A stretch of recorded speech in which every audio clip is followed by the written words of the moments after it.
It all begins when Brad Pitt, living a quiet life in a Spanish village, receives an unsettling call from his past. His solitary existence is shattered by news of a planned terrorist strike that could throw entire cities into chaos. The agency urges Brad to come out of retirement and venture into a mysterious fortress in North Africa. Under the cover of darkness, he infiltrates the fortress, relying on cunning and skill to avoid detection. Brad undertakes covert reconnaissance, gathering evidence that could save thousands of innocent lives. Difficult decisions and high-risk moves jeopardize his second life, all in a bid to avert catastrophe. Gunfire flashes and soldiers' cries accompany him on his perilous path to freedom. Will his expertise and courage thwart the enemy's monstrous plans, or will the fortress consume him along with its secrets? Stay with us to find out how the story ends, and don't forget to subscribe to the channel. Many more fascinating stories await. He had always imagined that a quiet life among vineyards and olive groves could suit the burdens of a turbulent past. In the rolling hills of central Spain, he found a modest stone cottage at the edge of a small village called San Cobalto. The cottage stood nestled between rows of ancient olive trees and fields where wild poppies bloomed each spring. For nearly 5 years, he embraced the simple routines of rural living, maintaining a respectful distance from neighbors who never guessed at the extraordinary skills hidden behind his unassuming demeanor. He was Brad Pitt, once a covert operative often deployed to the most volatile regions in the world, carrying out missions that remained invisible to public eyes. Officially, his file and certain archives labeled him as retired, but the decorations locked in an old trunk under his bed testified to a career whose silent triumphs and regrets still defined him more than he cared to admit. He had come to love the serene mornings where golden sunlight filtered through thick shutters, illuminating the rough-hewn walls of the cottage. A small orchard out back yielded figs and pomegranates, and he spent many early hours tending to the gnarled branches with tools he'd learned to handle as deftly as any rifle. Days blended peacefully into weeks, months, and then years, each one seeming to widen the gap between his past life and the present. In a place like San Cobalto, the conversation around the community well revolved around harvest yields, the threat of drought, and the annual olive festival. He kept his interactions polite but minimal, aware that a man with too many secrets was safest when he revealed as little as possible. He had once been an indispensable asset to those who sent him into the darkest corners of global conflict, a specialist in extraction and infiltration, skilled in 7 languages and intimately familiar with the hush of lethal encounters. That existence had demanded a piece of his soul, incrementally stripped away by the relentless moral weight of each operation. The memories flickered sometimes, snatches of a foreign desert by moonlight, the tension in his finger on a trigger, the moment of decision that separated life from death. Over the last 5 years, such recollections had grown less frequent, and he persuaded himself that perhaps the nightmares were finally receding. One soft autumn evening, as a breeze carried the smell of burning wood from distant bonfires, his phone vibrated on the worn farmhouse table. It was a number he did not recognize. The short ring repeated, echoing in the stillness of the cottage. He felt a momentary resistance, a desire to let it pass into silence. Yet an unease pushed him to answer. The line crackled, and he heard a voice that he had hoped belonged to a long-forgotten epoch. The voice offered minimal pleasantries and cut swiftly to the matter at hand. A new and urgent threat required attention from someone with his specialized background. Details were sparse, but an extremist faction in North Africa had seized control of abandoned military compounds near the coastal border. Intelligence suggested these extremists possessed advanced missile technology, courtesy of stolen shipments meant for a now-defunct regime. The voice indicated that the group's leader, a figure known only by the nom de guerre Ben Youssef, was rumored to be planning a devastating strike on Western targets. The agency believed that only a small, off-the-radar operation could thwart the plan before it escalated into a global crisis. He stood in his cottage, phone pressed to his ear, confronting the disquiet that spread through him. The mention of infiltration tactics and local alliances conjured a world he had left behind in dusty journals and closed dossiers. 5 years of rural life had softened the edges of his vigilance. Now, hearing the urgency in that voice, he felt a shift inside him, as though a dormant reflex had sprung alert. The voice gave him 24 hours to decide whether he would return to the shadows, reclaiming the expertise that had once defined him. When the call ended, the silence of the cottage felt heavier than ever before. He glanced around at the faint lamplight on stone walls, the baskets of freshly picked olives, the half-finished carving project on the table. The thought of surrendering this haven to re-enter a life of clandestine violence unsettled him. Yet the notion of ignoring the threat and allowing others to face it alone troubled him more. That night, he slept fitfully, haunted by half-formed memories and the bitter knowledge that his unique skill set came at a terrible personal cost.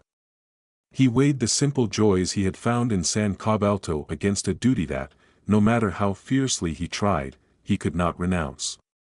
He imagined the potential aftermath of a terrorist attack fueled by advanced weaponry, and the number of innocent lives that might be lost if no one intervened. He had no illusions about heroism. He only knew that in the calculus of preventing large-scale destruction, he had once been a precise, effective instrument. Whether that was enough to justify abandoning the peace he had found, he could not yet say. Morning light revealed a sky streaked with the subdued pinks of dawn. He performed his usual chores, collected rainwater, plucked a few ripe pomegranates, fed the neighbor's wandering cat that often snuck onto his porch. The normalcy felt dissonant, as if he were moving through a dream that could shatter at any moment. The phone call loomed in his mind. Eventually, he walked to the desk in his small study, opened a locked drawer, and removed a battered leather folder. Inside lay what remained of his operational documents, along with instructions for emergency communication channels. Even without an official green light, he realized he was preparing. By midday, he found himself systematically assessing his gear, verifying that old passports still had valid stamps, ensuring certain devices were still functional. It was as if part of him was on autopilot, returning to an established routine that no passage of years could erase. He did not need the full 24 hours to make his decision. By late afternoon, he contacted the voice that had summoned him from retirement and provided his tacit acceptance. The response was brief: travel arrangements would be made, funds routed, equipment and infiltration points specified. He received a set of coordinates indicating a safe house in the outskirts of Tangier, Morocco, and a timeline that left no room for second thoughts. Once the call ended, he paused in the hush of the cottage. He allowed himself a final survey of the life he was leaving behind, uncertain of whether it would remain waiting for him upon his return. He packed lightly. Only a small bag with personal essentials, the old folder of credentials, and a few articles of clothing that could blend seamlessly in different environments. He locked the cottage's door and tucked the key under a flower pot near the threshold, hoping, perhaps naively, that he would be back to retrieve it. The same dusty jeep he used for errands in the village carried him to a modest regional airport. On the way, he passed vineyards preparing for harvest, local farmers stacking crates, and children racing their bikes along gravel roads. He felt a pang of regret, recognizing that the rhythms of this place had grown dear to him, even if he seldom admitted it. That sense of belonging, tenuous though it might have been, was now on pause, with no assurance of resuming. His first flight took him north, to Paris, then onward by a discreet charter to Casablanca. The seats on the second aircraft were occupied by a patchwork of individuals, none of whom seemed particularly curious about each other. He surmised that at least a few of them were engaged in clandestine work of some kind, each minding their own secrets. Upon landing, he navigated the formalities of customs with adept composure, reminiscent of the days when forging an identity was as effortless as breathing. That part, at least, felt familiar. From Casablanca, he traveled by train to Tangier, a city known for its restless port and labyrinthine Medina. Its white buildings gleamed under the North African sun, and the atmosphere crackled with the mingled aromas of spices, sea air, and bustling commerce. Following instructions from the agency, he took a taxi from the station to a specific intersection near the old city walls, where an inconspicuous sedan awaited him. The driver, an unremarkable man wearing sunglasses, offered no greeting, simply pulling away once Brad settled into the back seat. Together, they wound along roads that twisted past modern hotels, then older districts, and finally out into a region of craggy hills dotted with sparse vegetation. Near the crest of one such hill, they arrived at a compound behind high stone walls. The driver gestured for him to proceed inside, then departed. He found the place deserted except for a handful of crates stacked in a courtyard. A sign with peeling paint suggested it might once have been a shuttered repair shop or small warehouse. This was the safe house designated by the agency. He stepped through an open doorway and discovered a makeshift briefing area, a folding table with a laptop, a file folder of satellite images, and a few sets of gear organized by category. Clearly, someone had prepared the space but then left, presumably to maintain the anonymity of the rendezvous. He moved methodically, examining each piece of equipment. The satellite images showed a stretch of coastline and an old fortification on the outskirts of a region called Ras El Khair, known to be near the border with a conflict-ridden territory where extremist factions had established footholds.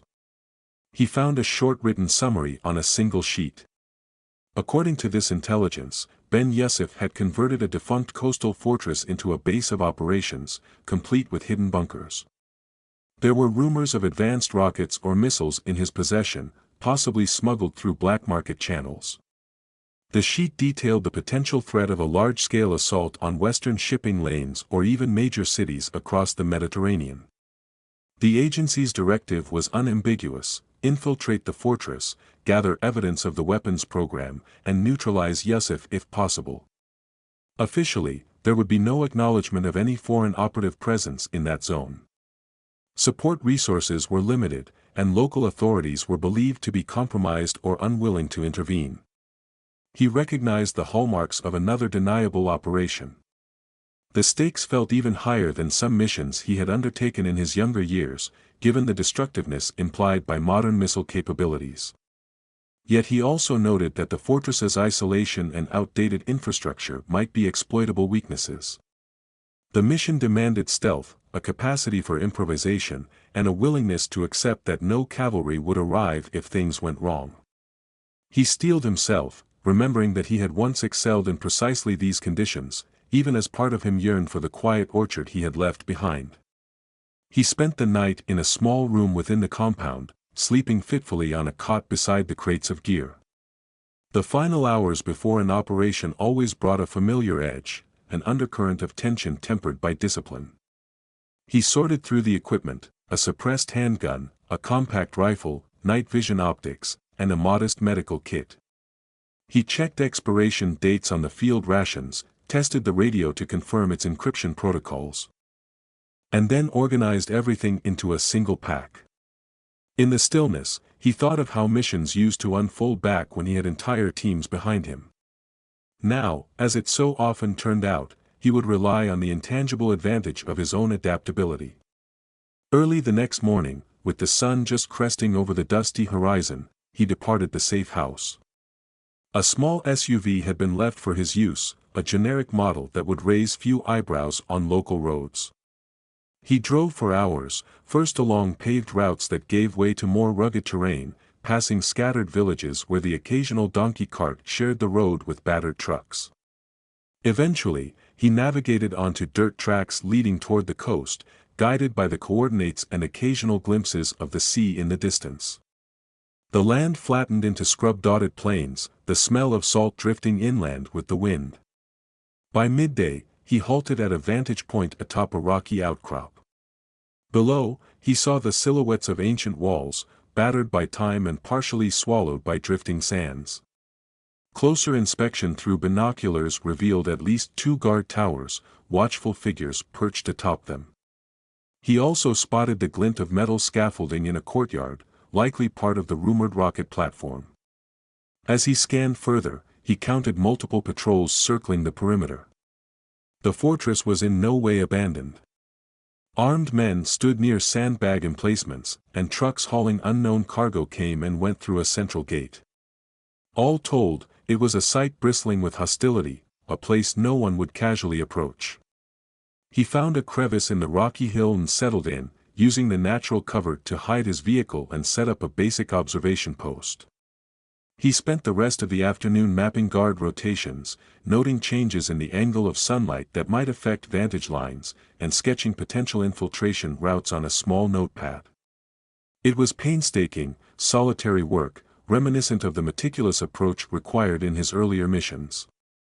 As the sun dipped lower, he recognized that a direct entry through the main gate would be impossible, given the fortress's heavy fortifications and the level of vigilance on display. He hypothesized about an entry from the sea, since the structure abutted the shoreline, and the fortress's original purpose had been coastal defense centuries before.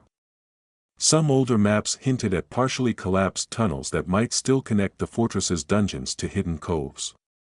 If those tunnels remained passable, they might afford a covert approach under cover of darkness. Yet he needed more concrete data before risking such a maneuver. He also noticed that the faction seemed to have established a rudimentary air defense system, likely a set of repurposed heavy machine guns or older anti-aircraft cannons. This meant that any overhead infiltration, like a quick helicopter drop, would be hazardous. He suspected that the fortress's labyrinthine corridors contained far more secrets, possibly including advanced technology they had modified from the stolen shipments. Reflecting on that possibility, he realized the importance of capturing photographic or physical evidence. An operation launched merely on rumor might not suffice to thwart a well-funded extremist cell. As dusk settled, he quietly unloaded a collapsible drone from his gear. With careful hands, he assembled the lightweight device, programmed a route on a small field tablet, and prepared to launch it into the fading light. The drone was designed for minimal acoustic signature, but he knew the risk of detection was not zero. He waited for a particularly strong gust of wind to mask its takeoff, then let it soar into the twilight sky. From his vantage point, he controlled the camera feed, guiding the drone in wide arcs that captured close-ups of the fortress walls, the guard towers, and the courtyard with the suspicious metal framework. A flicker of reflected light revealed that the structure might indeed be a mobile launch system. He also glimpsed a partially covered stockpile of elongated crates, consistent with missile bodies or large-caliber rockets. The evidence of imminent threat became clearer by the minute. He recovered the drone just before full darkness, satisfied that the intel gleaned would inform his approach. The final feeds had captured glimpses of what appeared to be a central keep, likely repurposed into an operations hub. A wisp of smoke rose from vents on the roof, hinting at an internal power supply, generators that might be fueling advanced guidance systems. Every detail reinforced the urgency of preventing these weapons from being deployed. He spent the next few hours under a moonlit sky, poring over the drone images on the tablet. The sea lapped against the base of the fortress walls, and the drone's thermal camera had detected a possible crack or gap near an eroded section. It was just large enough that a stealthy individual might squeeze through at low tide, then ascend an interior staircase to the fortress's sublevel. This plan, while far from certain, offered a better chance at unseen entry than the heavily guarded main entrance. He resolved to attempt the infiltration before dawn the following day, timing his approach to coincide with the receding tide. Before resting, he typed a short coded transmission on a compact device, sending an update to the agency's nearest listening post. He emphasized the presence of launch systems and the possibility of advanced warheads. His message included an estimated timeline for infiltration but acknowledged that local extraction support was improbable. Once the transmission sent, he set the device aside, feeling a weight settle in the pit of his stomach. Once he went in, there would be no turning back until either the objective was completed or he was forced to retreat in the face of overwhelming odds. He dozed fitfully, lulled by the rhythmic crash of waves against the shore. Memories circled his mind, the orchard in San Cobalto, the hush of the village at dawn, the routine contentment he had built so carefully. He wondered how quickly all of that could be lost if he failed. Images of potential devastation at the hands of extremists replayed in his imagination. Though he had acted as an agent of shadowy interventions before, the stakes felt different now. Perhaps it was the wisdom of age or the fragility of a happiness he had only recently experienced. Either way, sleep offered little comfort. When he stirred in the early hours, the sky was streaked with faint stars. He gathered his gear and moved silently over the rocky terrain toward the hidden cove he had identified on the drone feed. The air felt cool, and a weak moon illuminated the path enough for him to avoid obvious pitfalls. By the time he reached the water's edge, the tide was indeed lower, revealing damp rocks and small pockets of beach. The fortress loomed above like a relic of centuries past, transformed now into a bastion of modern terror. He felt the old adrenaline rise within him, the familiarity of venturing into a stronghold with no guarantee of backup. He reached the base of the wall where the drone had indicated a structural gap. The stone was slippery with algae, and the roar of the surf muffled even his cautious footsteps. After inspecting the gap, he realized it was partially obstructed by debris, likely from a collapsed interior wall. Yet it was not impassable. He steadied himself, found handholds on the slick stone, and began the arduous process of climbing into the opening. Each motion had to be deliberate, every step tested for stable footing. Within minutes, he had disappeared from the shoreline, swallowed by the shadows of the fortress's old foundations. Darkness embraced him in a cramped space that smelled of salt and decay. Water dripped through cracks overhead, forming slick pools on the floor. He fished out a small flashlight with a red filter to minimize visibility, scanning the immediate surroundings. Broken stones and half-rotted planks indicated that the area had been abandoned for ages. Yet the further he ventured, the more he sensed the subtle hum of machinery vibrating through the ancient walls, proof of the modernization that had been forced upon this decrepit place. He continued forward until he found a narrow staircase spiraling upward. This was where the infiltration would truly begin. As beyond that staircase lay the possibility of guard patrols or sensors. He prepared himself, adjusting the strap of his rifle and mentally reviewing the fortress layout.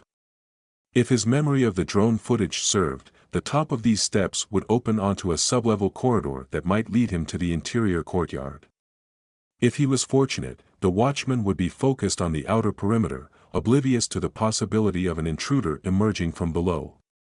He paused, the weight of the mission settling on him like an invisible shroud. This was the point of no return, the threshold between the refuge he had abandoned and the moral imperative that had drawn him back into the fray.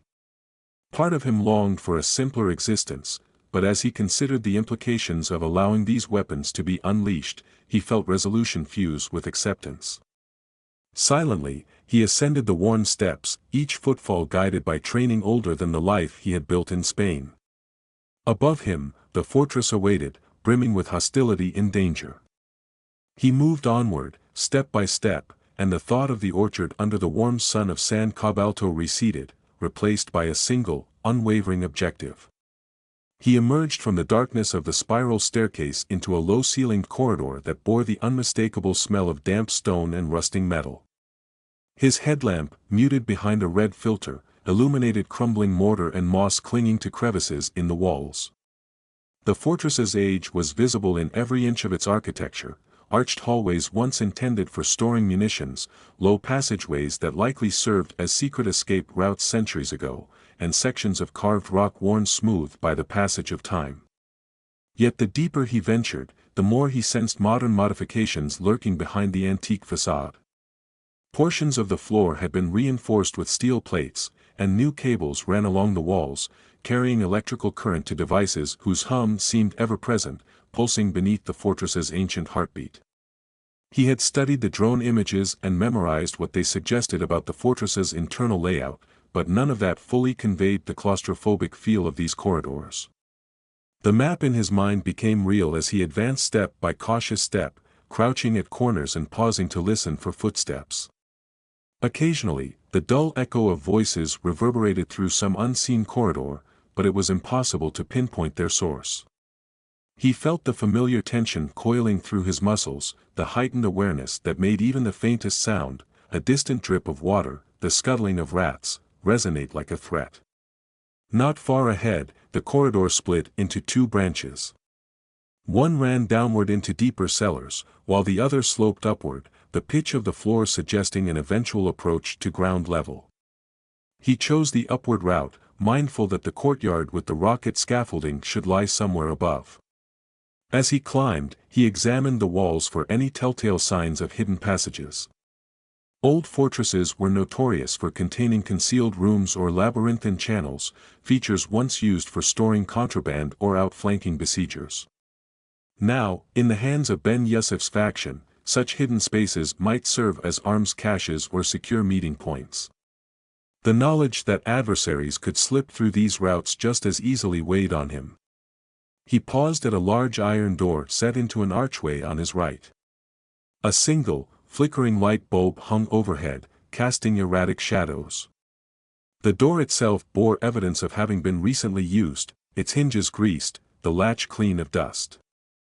Though his instincts urged him to investigate, a sense of caution prevailed. An impulsive attempt to force entry might alert guards. Instead, he tested the handle with the lightest pressure. It held firm, locked from within. Filing the detail away, he took a mental note of its location and continued onward. Before long, the corridor ended at a sturdier wooden door reinforced with metal crossbeams. He knelt and switched off his headlamp, letting his eyes adjust to the faint glow that seeped from beneath the door. Through the crack, he could make out a faint shuffle of footsteps and the occasional murmur. A guard post, perhaps. He pressed his ear close to the wood, counting 2 distinct sets of footsteps pacing in measured intervals. Their scuff against stone suggested an area just beyond, maybe a small antechamber or a guard station. If he attempted to breach this door directly, he risked confrontation with at least 2 armed men, maybe more. Stealth remained his best option, so he backtracked a few steps, scanning the corridor walls for alternative routes. A few feet away, a partial collapse in the ceiling revealed a gap wide enough to climb through, provided he could navigate a precarious patch of rubble. The opening appeared to lead into a narrow space behind the corridor's upper arch, perhaps a ventilation shaft or the remains of a battered walkway. He tested the stability of the debris, shifting one chunk of stone aside, then hoisting himself upward. Dust rained down, and his arms strained against the weight of his gear, but after a bit of careful maneuvering, he found a foothold.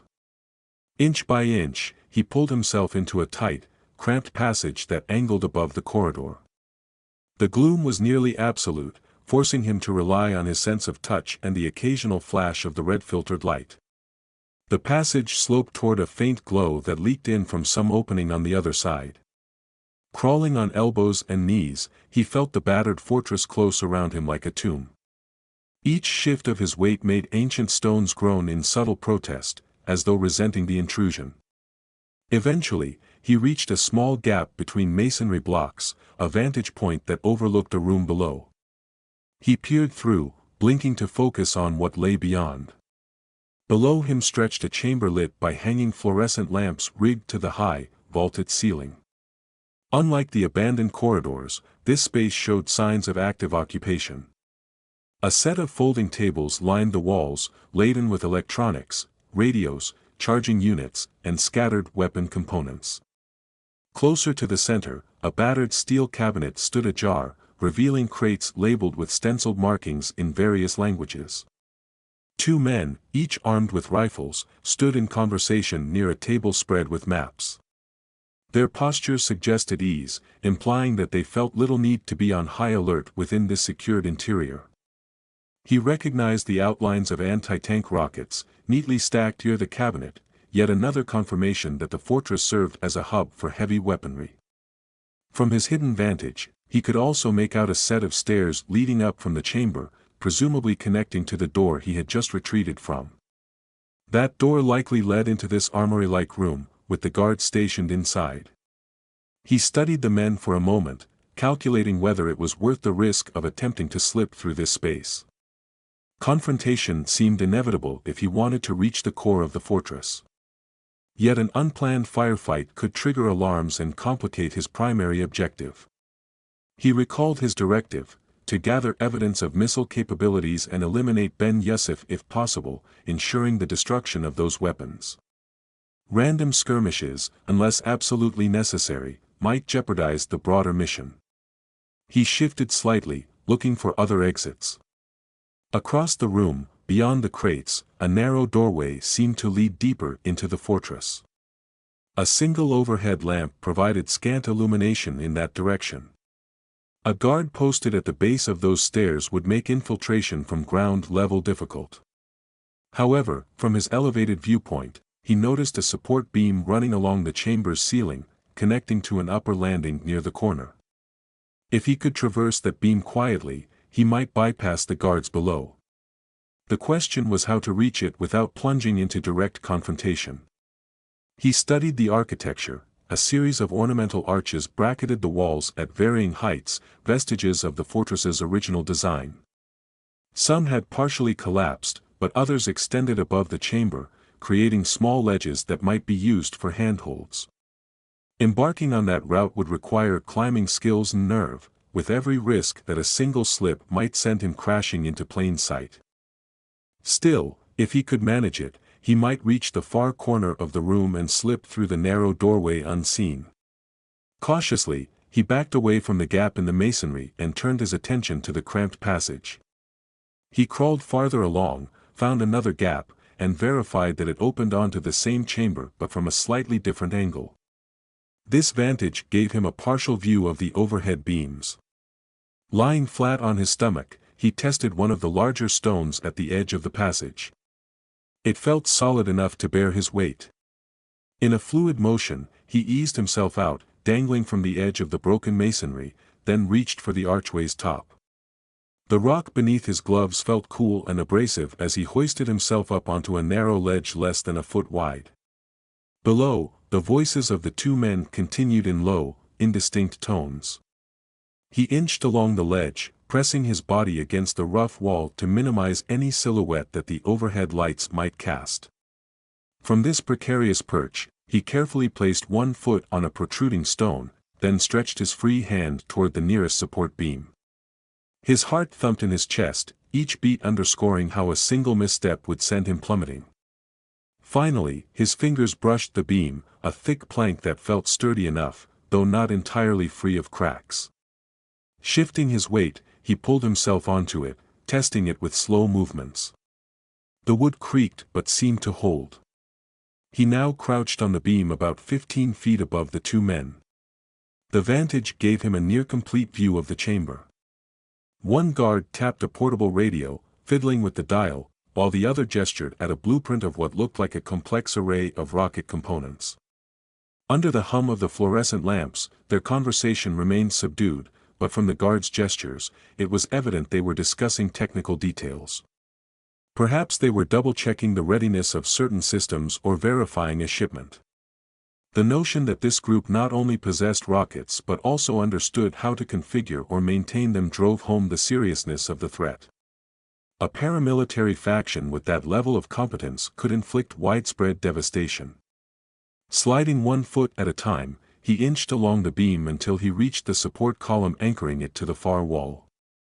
The top of a stone pillar met the beam, forming a small platform about a foot in diameter. He balanced there, scanning for the narrow door he had observed earlier. It stood a short distance away, roughly level with his current position, leading into a dark corridor that sloped upward. If he could leap or step onto a wedge of wall adjacent to that door, he might slip through without the men below ever noticing. He took a controlled breath, then shifted his position. The beam gave a soft groan. Below, one of the men paused and glanced upward. A spike of tension shot through him as he flattened against the wood.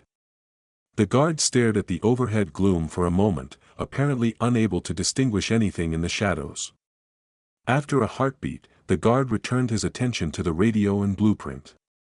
With painstaking slowness, he extended his right foot to a narrow horizontal ledge less than 2 inches wide.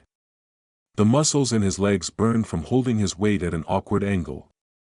He managed to plant his foot, then pivoted, transferring his center of gravity.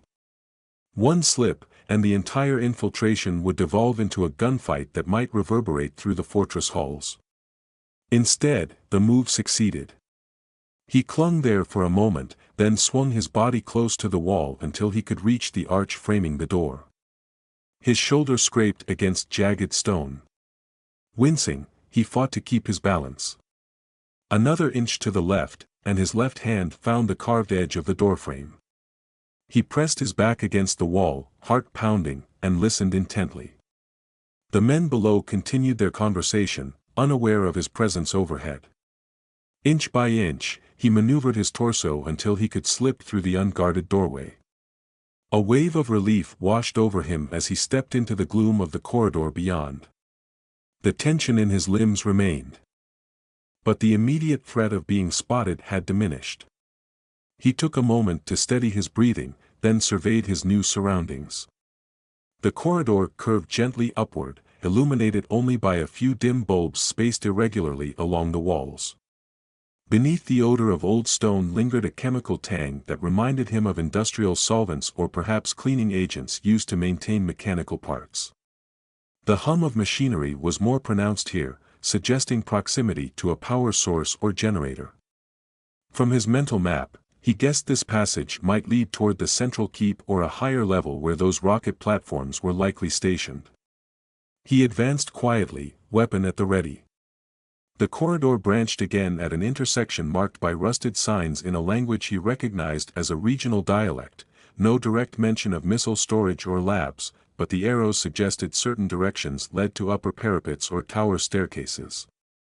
He chose the route that sloped inward, suspecting it would guide him closer to the fortress's heart.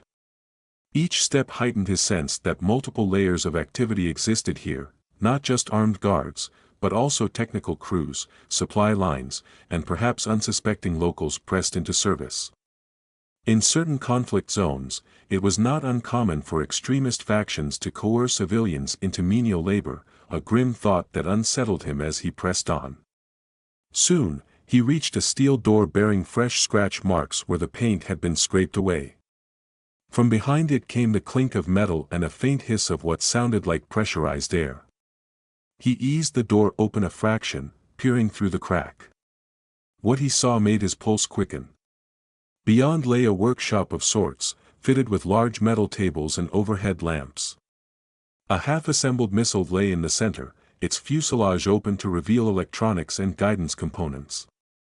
Two figures wearing stained coveralls hunched over the open section, carefully aligning wiring with the help of a portable device that glowed green. Nearby racks held an array of rocket parts, fins, thrusters, segments labeled with cryptic codes. This was no mere storage area, it was a functioning assembly line. He realized the fortress was not just a depot for completed weapons but a place of customization, possibly retrofitting warheads for extended range or specialized payloads.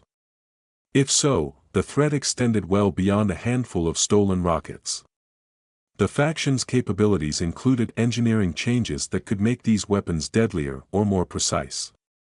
That knowledge underscored the urgency of his mission.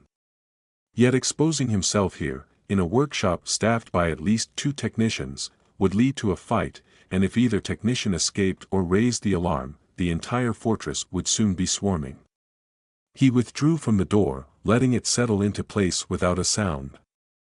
Neutralizing the rocket program and eliminating Ben Yusuf might require disabling facilities like this workshop, but he still lacked critical intelligence. He had not yet identified the location of the main warhead storage or the presence of any central command post. Without a broader overview, hitting one workshop risked warning the entire fortress prematurely.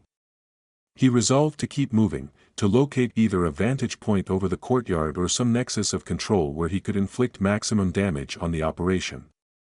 Continuing along the corridor, he turned a corner and saw a faint light from another open doorway. Low voices drifted out. He dropped to a crouch, approaching quietly. Inside the room, a single overhead lamp cast flickering shadows on cracked plaster walls. 4 narrow beds were arranged in rows, each with rumpled blankets. It looked like a barracks of sorts. One occupant, a guard in partial uniform, sat on a cot, fumbling with the strap of a weapon. Another man stood near a battered dresser, rummaging for supplies. Both seemed tired and inattentive.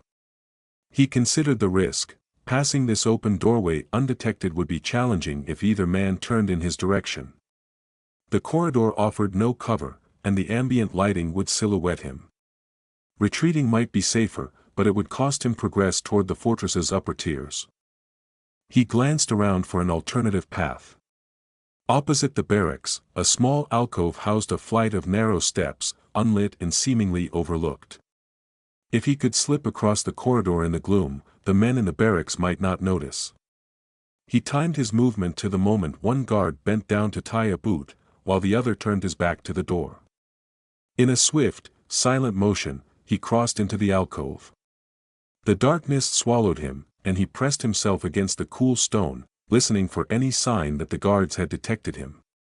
The sound of rummaging continued unabated, accompanied by a muttered curse as someone bumped a dresser.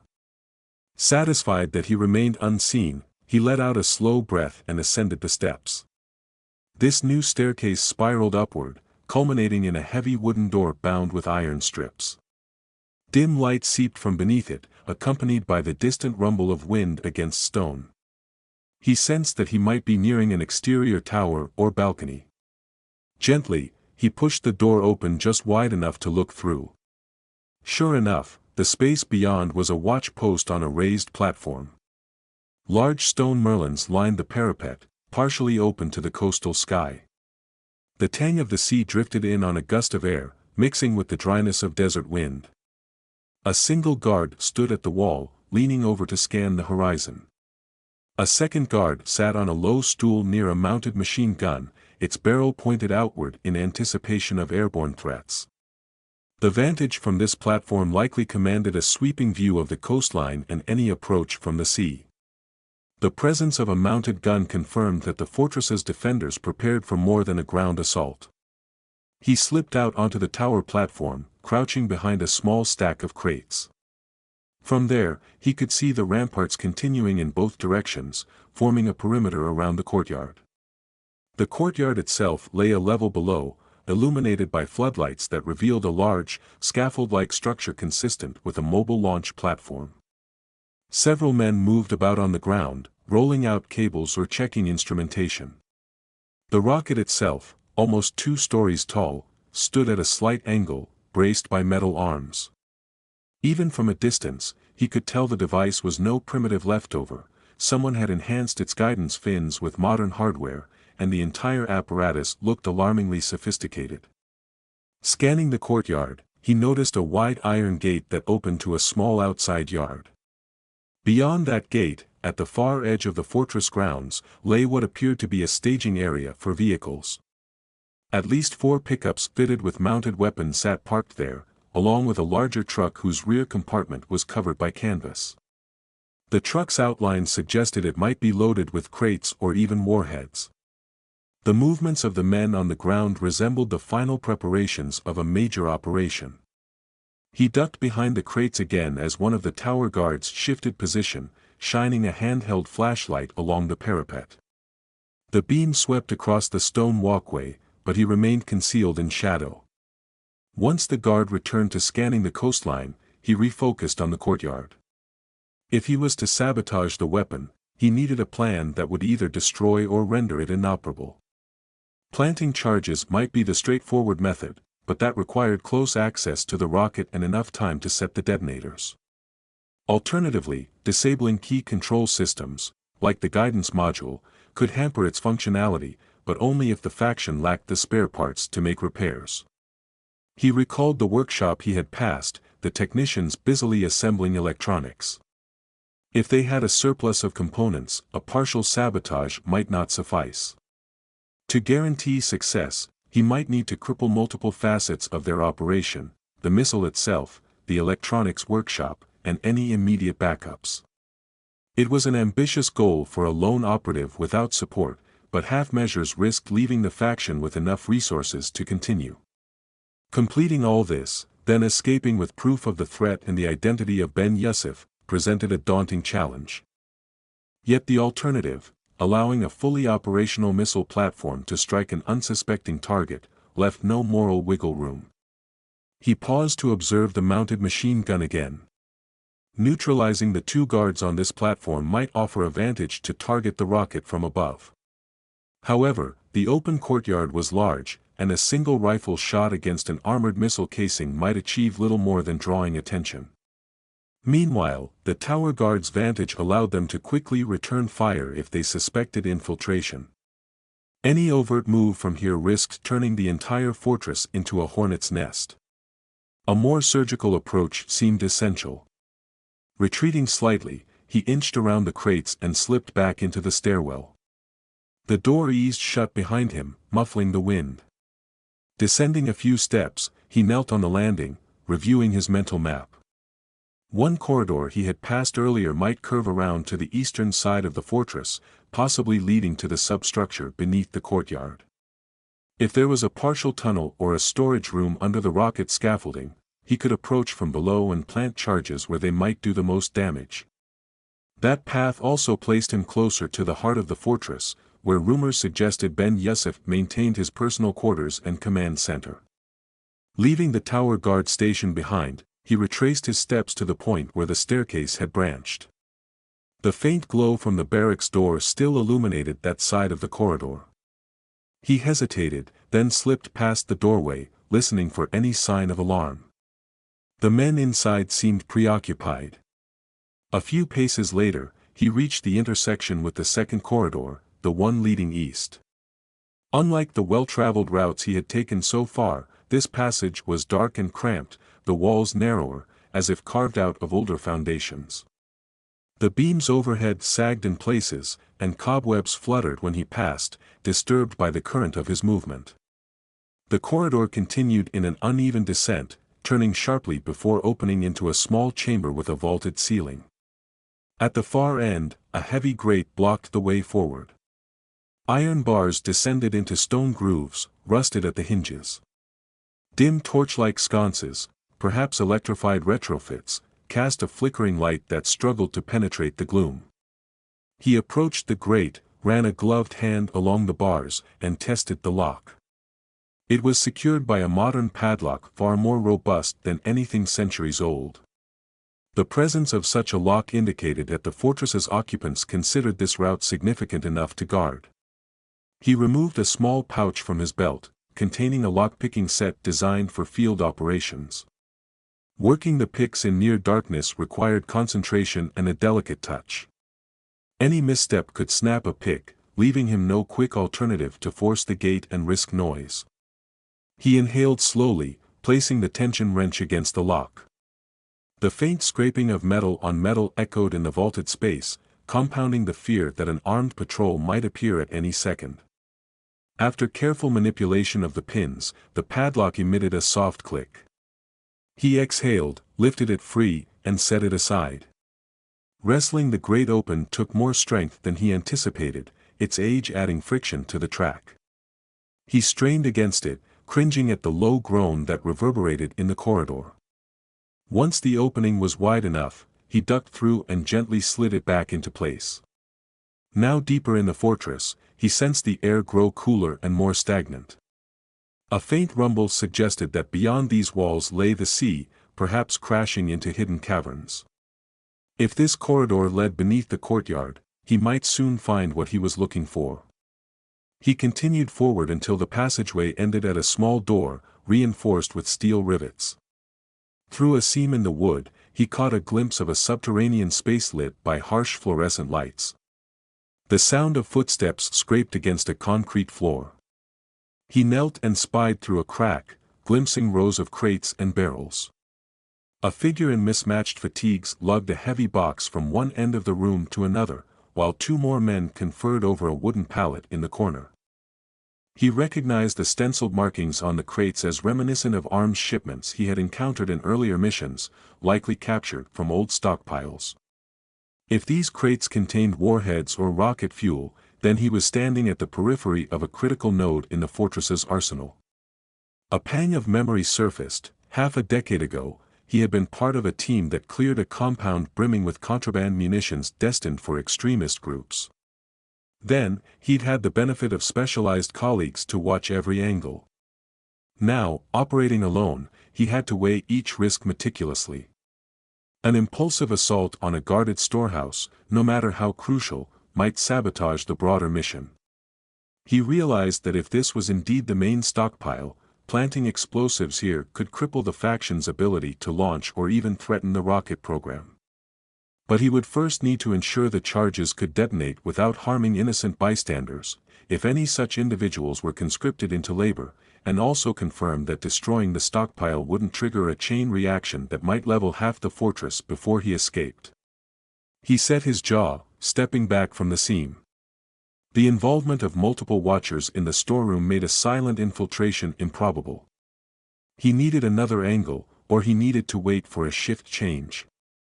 He considered that if the men inside rotated out at some point, the room might lie temporarily vulnerable. Alternatively, the corridor might connect to an adjacent subchamber offering an indirect route. Looking around, he noticed a vertical shaft set into the wall, its top sealed with a rusted grate. Perhaps it was once part of an ancient ventilation system or a well. If it connected to the storeroom, it might provide an elevated vantage or an unseen passage. He approached the grate, tested its hinges, and found them partly corroded. With enough leverage, he might pry it open. He drew a small crowbar from his pack and wedged it under the grate's edge. Each push made the rusted metal squeal. Time felt agonizingly slow. At last, the grate gave way with a brittle snap, and he caught it before it could crash to the floor. He set it aside, peering into the darkness within. A musty odor rose from the shaft, carrying hints of stale air and old stone. Cool droplets trickled down the walls, indicating some connection to water or sea spray. Holding his headlamp aloft, still filtered in red, he looked inside.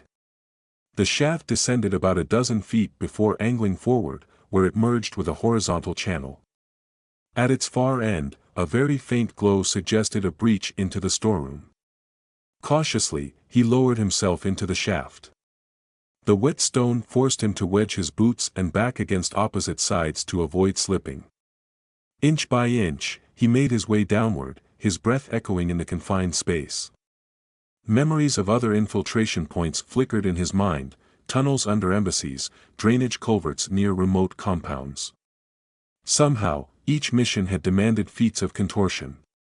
The difference now was the complete absence of backup. Reaching the bottom, he crawled through the horizontal channel. The space was so narrow he had to remove his pack and push it ahead of him. Eventually, the channel opened onto an upper recess in the storeroom's wall, covered by what seemed like a thin wooden panel. He pressed his ear against it.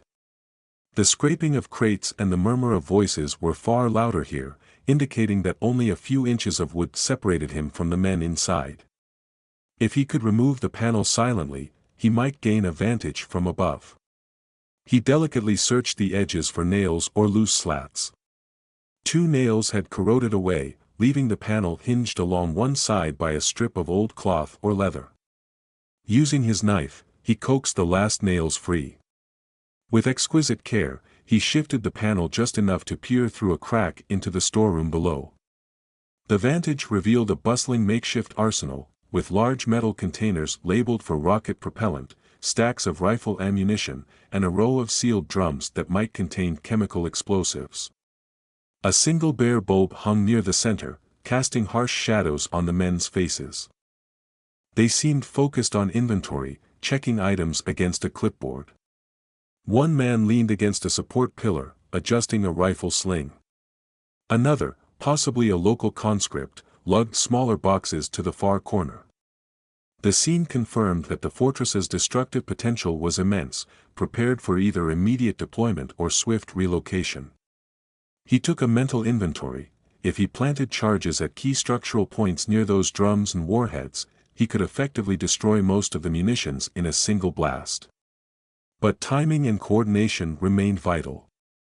An explosion here might alert every guard in the fortress, leaving the rocket in the courtyard free to launch, or it might destroy enough resources that the rocket's use became infeasible.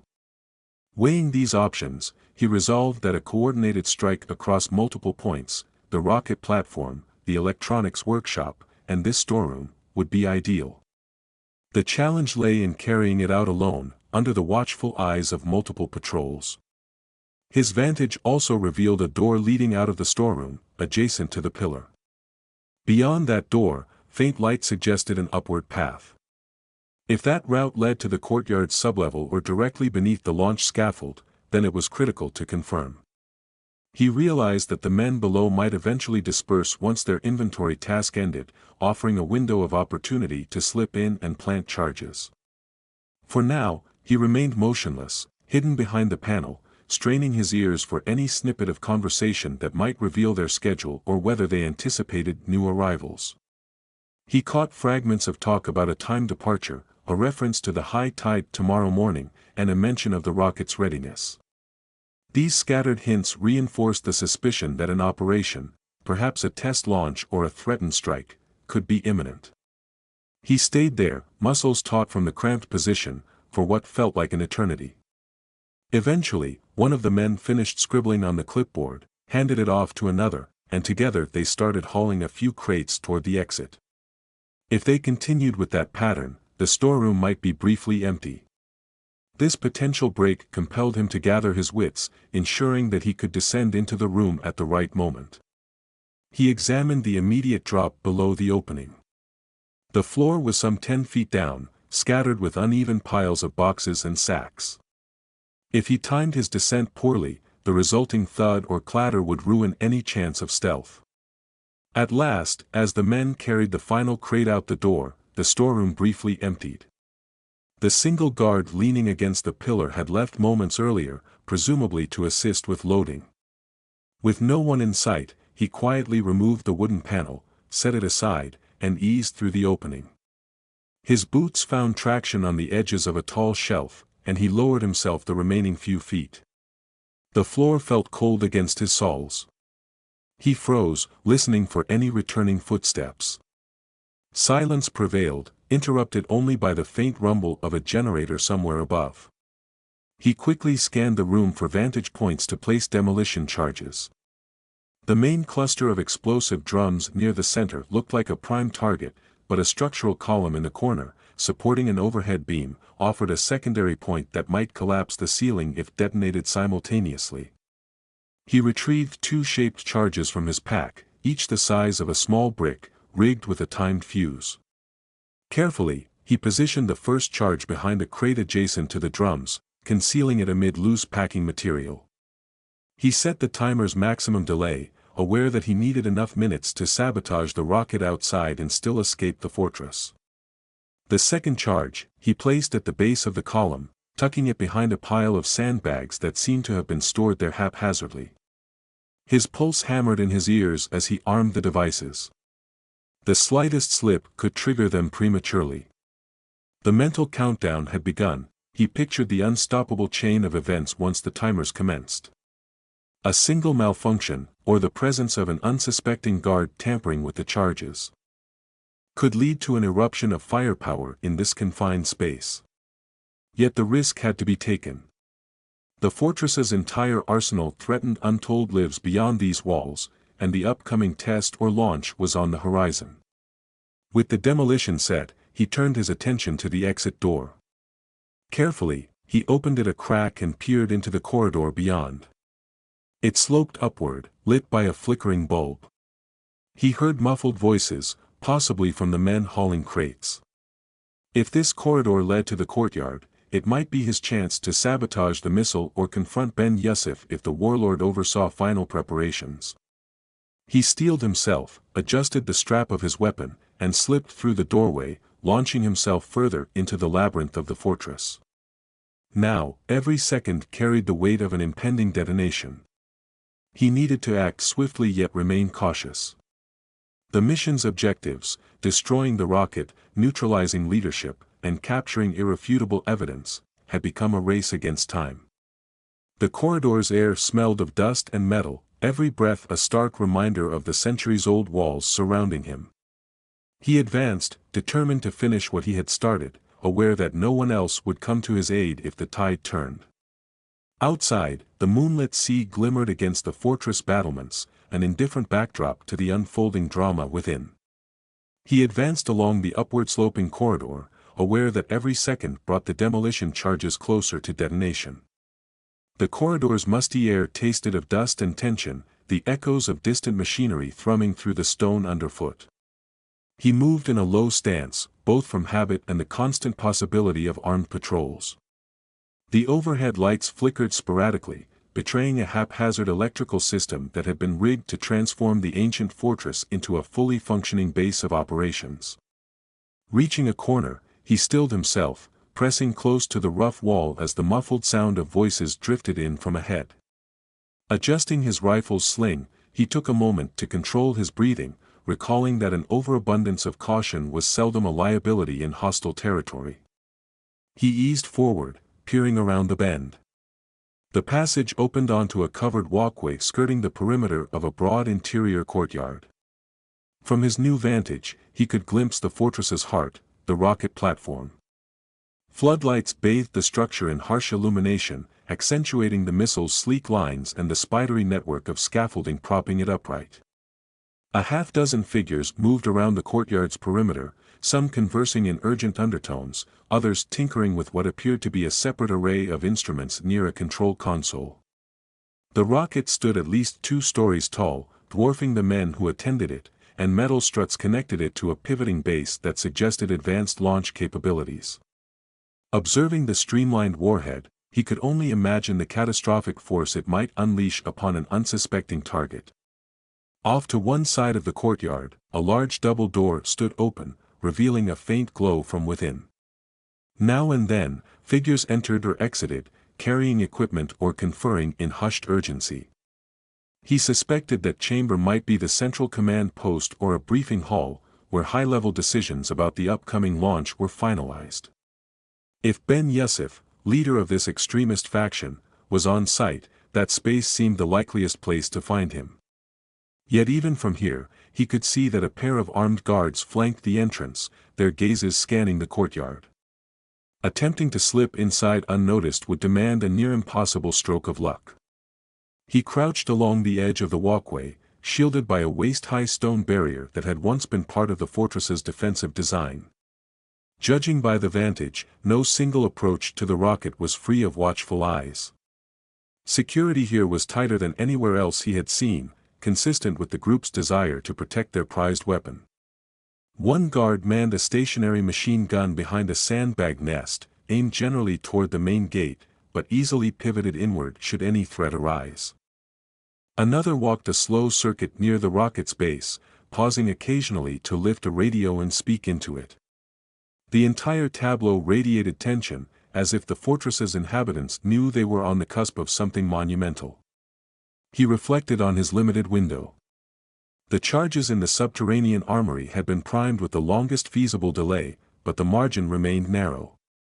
If he did nothing, those explosives would detonate soon, likely sending a shockwave through the fortress. While that blast might cripple their munitions reserves, it would also put the rocket team on immediate alert, potentially prompting them to scramble a launch or accelerate whatever last-minute tasks remained. He considered that the faction might already plan a live test in the coming hours, an event that would alter the tactical situation drastically. Sabotaging the rocket now, quietly, stood as his best chance of preventing an actual launch.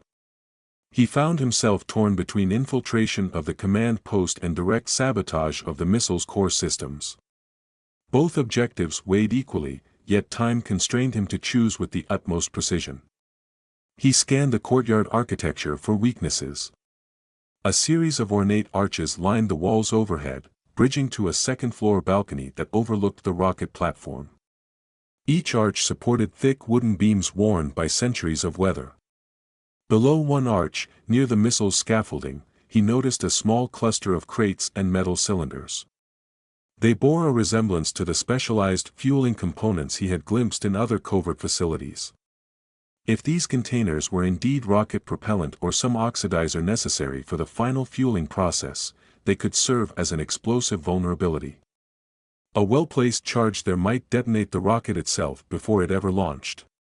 However, any attempt to place explosives in that cluster would mean crossing open ground, fully exposed to the half-dozen guards patrolling or watching from static positions. Continuing to survey the courtyard, he traced a possible route. From his current walkway, he could descend a stone staircase near the eastern wall, then move behind stacked barrels that partially lined the courtyard's perimeter. If he timed his movements to coincide with the guard's rotation, he might maneuver close enough to the fueling cylinders to attach a timed charge. But that plan offered no guarantee. The slightest noise or misstep might attract immediate, deadly attention.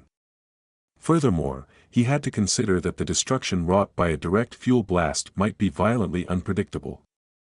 He visualized the potential chain reaction, the rocket's warhead combining with the stored propellant in a cataclysm of metal, flame, and debris. In a worst-case scenario, the entire fortress courtyard could erupt in chaos, undermining any chance of retrieving valuable intel, especially any physical or digital records confirming Ben Yusuf's involvement and the intended targets. A flash of movement at the double doors below caught his eye. A tall man wearing a dark tactical vest stepped into the courtyard, flanked by two followers. Though the distance and lighting masked many details of his face, the man's posture exuded authority. He gestured at the rocket with a sharp motion of his arm, then turned to speak to one of his lieutenants. The body language of those around him suggested deference. He realized this could very well be Ben Yusuf himself. If he acted swiftly, he might capitalize on the warlord's presence, either by observing carefully from a hidden vantage or by engaging if an opportunity arose. Yet any open confrontation in the courtyard would be suicidal, given the guard presence. He eased back from the ledge, pressing his spine against the stone as he re-examined every approach. Another possibility crossed his mind: the overhead beams and arches might allow him to traverse the courtyard from above, just as he had done in the workshop below. The old fortress rafters could offer a route that bypassed many guards, providing a vantage point near the rocket or even above the command post doors. Should the timing of his sabotage coincide with the subterranean explosion, the defenders might face confusion so profound they wouldn't know where to reinforce first. He lifted his gaze, scanning the fortress walls behind him. A cluster of narrow windows lined the upper level, some of them shuttered, others sealed with stone blocks. A tall, half-crumbling walkway connected two towers on opposite corners of the courtyard. If he could navigate that walkway, perhaps he could find an entry into the rafters overhead. Pausing to gauge the geometry, he realized that climbing the wall a short distance, no more than 8 feet, would place him on a ledge that connected to the walkway. From there, perhaps a hatch or broken section of roof would give access into the beams that crisscrossed the courtyard's upper region. He glanced again at the guards below. Their gazes primarily swept the courtyard floor, seldom drifting to the upper heights. He took a moment to gather his nerve, then crept away from the walkway's edge. Down the corridor, he found a wooden crate and quietly dragged it close to the wall. The crate rattled slightly, forcing him to halt and listen for voices or footsteps in response. None came. He climbed onto the crate, tested the stones overhead, and reached for a protruding ledge shaped by a weathered gargoyle. The ancient carving provided just enough grip to haul himself upward. His boots scraped against the rough wall, dislodging a sprinkle of dust. Sweat beaded on his forehead as he steadied himself, trying to remain as silent as possible. Finally, he managed to pull his body onto the ledge. Now perched on a narrow shelf of stone, he moved sideways with painstaking care, hugging the wall. A missing section of crenellation offered a precarious path toward the walkway. Each step was a test of balance, the fortress dropping away beneath him into the courtyard's stony depths. One wrong move could send him tumbling in full view of every guard below. He felt his heart thudding in his chest, that primal mixture of fear and adrenaline that had accompanied him on countless operations. Yet this fortress, with its labyrinth of shadows, seemed to amplify every sensation, turning each footstep into a brush with disaster. At last, he reached the walkway, which was made of old wooden planks bolted onto stone supports. The timbers groaned under his weight, yet they held. Past the walkway, a broad arch led into a dim interior hall. The corridor there was partially collapsed, but just visible at the far end stood a carved wooden door that had been left ajar. Peering through, he saw only darkness. No immediate sign of inhabitants. He decided to investigate, hoping it would lead to an elevated vantage over the courtyard. With each step, he tested the boards, worried that centuries of rot might give way at the worst possible moment. The fortress seemed to resent his presence, as though its ancient bones might sabotage him out of sheer inertia. The door led into a spacious, high-ceilinged hall. The walls bore remnants of faded murals from a bygone era when the fortress served different masters. Now, battered crates lined one side, along with half-disassembled weapons.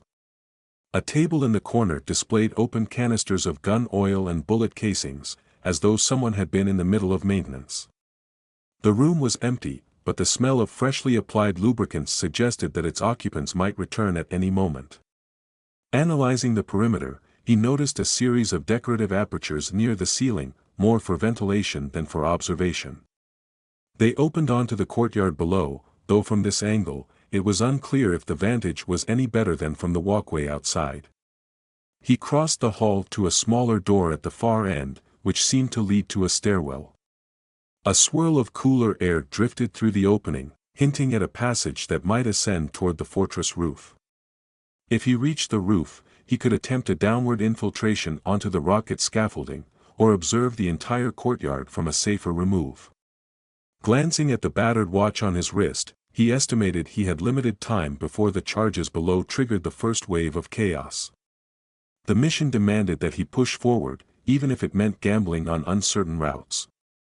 Ascending the stairwell, he found the steps in disrepair.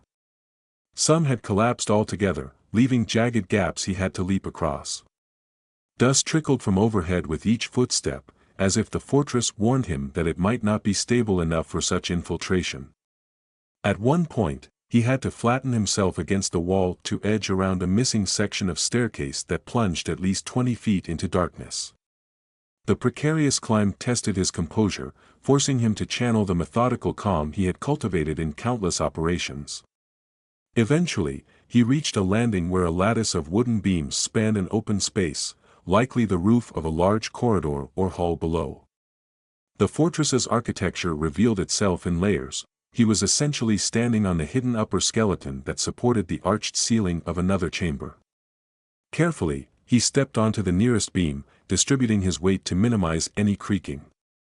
As he moved, a faint glow rose from cracks in the floor beneath him, accompanied by the murmur of voices. He realized that the large hall below must be a command center or a planning room. The vantage might be too tempting to ignore. Lying flat on one of the beams, he angled himself over a narrow gap. Peering down, he saw a rectangular chamber illuminated by a series of overhead lamps. The floor had been cleared for a long table, where multiple men studied maps spread over its surface. Boxes of documents and communication equipment lined the walls, along with a shortwave radio station that crackled intermittently. Standing near the head of the table was the tall man he had glimpsed outside, the probable warlord, Ben Yusuf. He wore a dark shirt under his tactical vest, and a sidearm rested on his hip. As the warlord gestured across one of the maps, others nodded or scribbled notes. The tension in the room was palpable, as if they were finalizing a plan that brooked no delay. He saw a battered laptop propped on a smaller side table, its screen glowing with lines of text. A wiry technician hovered over it, occasionally typing or pointing at a schematic. From this distance, it was impossible to read the text, but he suspected the laptop contained crucial data, launch codes, target coordinates, or communications with external allies. Capturing that digital evidence would be invaluable, not just for proving the faction's capabilities but also for identifying any networks that funded or abetted them. Yet the possibility of seizing it seemed dim, given the handful of armed men in the room. A direct confrontation would be nearly suicidal. Still, if the demolitions below were about to erupt, confusion might open a narrow window of opportunity. He checked his watch again. The charges had perhaps 15 minutes left on the timer, at most. Once they blew, the fortress would be thrust into chaos. Guards would scramble to contain the damage, and Yusuf might either reinforce security around the rocket or push to launch it ahead of schedule. That crisis might momentarily reduce the number of men in the command room, leaving the warlord vulnerable. Alternatively, if Yusuf rushed to the courtyard to secure the rocket, the command room could be temporarily abandoned, letting him slip in to grab the laptop or sabotage key communications. The entire scenario depended on how the group reacted to the initial detonation. Remaining perfectly still, he listened for any snippet of the warlords' discussion. Though their voices were muffled by the thick wood overhead, he caught fragments referencing a countdown and no more delays. Another phrase alluded to operational window. The sense of urgency in the men's clipped tones reinforced the idea that a launch could be imminent. He realized that waiting for the explosion below might be his only chance to sow confusion on a grand scale. If he had to fight multiple men in this room outright, success was far from guaranteed. A carefully timed strike, however, might shift the advantage to him. He backed away, carefully scooting across the beam until he returned to the stairwell landing. Every motion needed to be silent, a single loose board could betray him. Once he reached more stable footing, he paused to consider his next moves. The optimal scenario: as soon as the charges in the armory detonated, he would exploit the distraction to sabotage or destroy the rocket in the courtyard, ensuring it couldn't be launched. If an opportunity arose, capturing or eliminating Yusuf would deal a decisive blow to the faction's leadership. Failing that, obtaining digital evidence from the command center's laptop or other documentation could still make the mission worthwhile. He resumed his ascent, suspecting the roof access lay just a short climb away. Indeed, after another flight of rickety stairs, he reached a locked wooden hatch. Light leaked through cracks around the edges, suggesting open sky beyond. He tugged the metal ring that served as a handle. The hatch resisted at first, then popped open with a moan of ancient hinges. Cool night air rushed in, carrying the tang of salt and the lingering dryness of desert wind. He climbed out onto a flat portion of the fortress roof, the parapet rising around its perimeter. From here, the vantage of the courtyard far below was dramatic. The rocket platform stood illuminated by stark floodlights, while the fortress walls reared up around it like silent sentinels. He hunched low, moving behind a small outbuilding on the roof, perhaps a defunct guard tower or a storage nook. From this position, he could observe the courtyard from above, evaluate the guard positions, and brace himself for the imminent blast. Below, the men in the courtyard appeared occupied with final checks of the rocket. One carried a coil of cable to the control console. Another tapped a tablet-like device that glowed faintly in the intense artificial light. Nearby, the suspected warlord, Yusuf, re-entered the courtyard, accompanied by a different group of armed followers. Their posture was urgent, the warlord's gestures brisk. He pointed to the rocket, then to the scaffolding, as if ordering last-minute tasks. A creeping realization sank in: these men were too close to final readiness. He pressed against the outbuilding wall, mentally reviewing the sabotage points on the rocket. The guidance array, typically housed near the top or nose section, was among the most crucial. If he destroyed or damaged it, any subsequent attempt to launch would likely fail or result in an uncontrolled flight. However, sabotage from the outside was riskier because the rocket's armored shell might protect internal components. Another approach could be to disrupt the fueling lines or the hydraulic system controlling the rocket's tilt, but that was guaranteed to attract attention from the ground crew.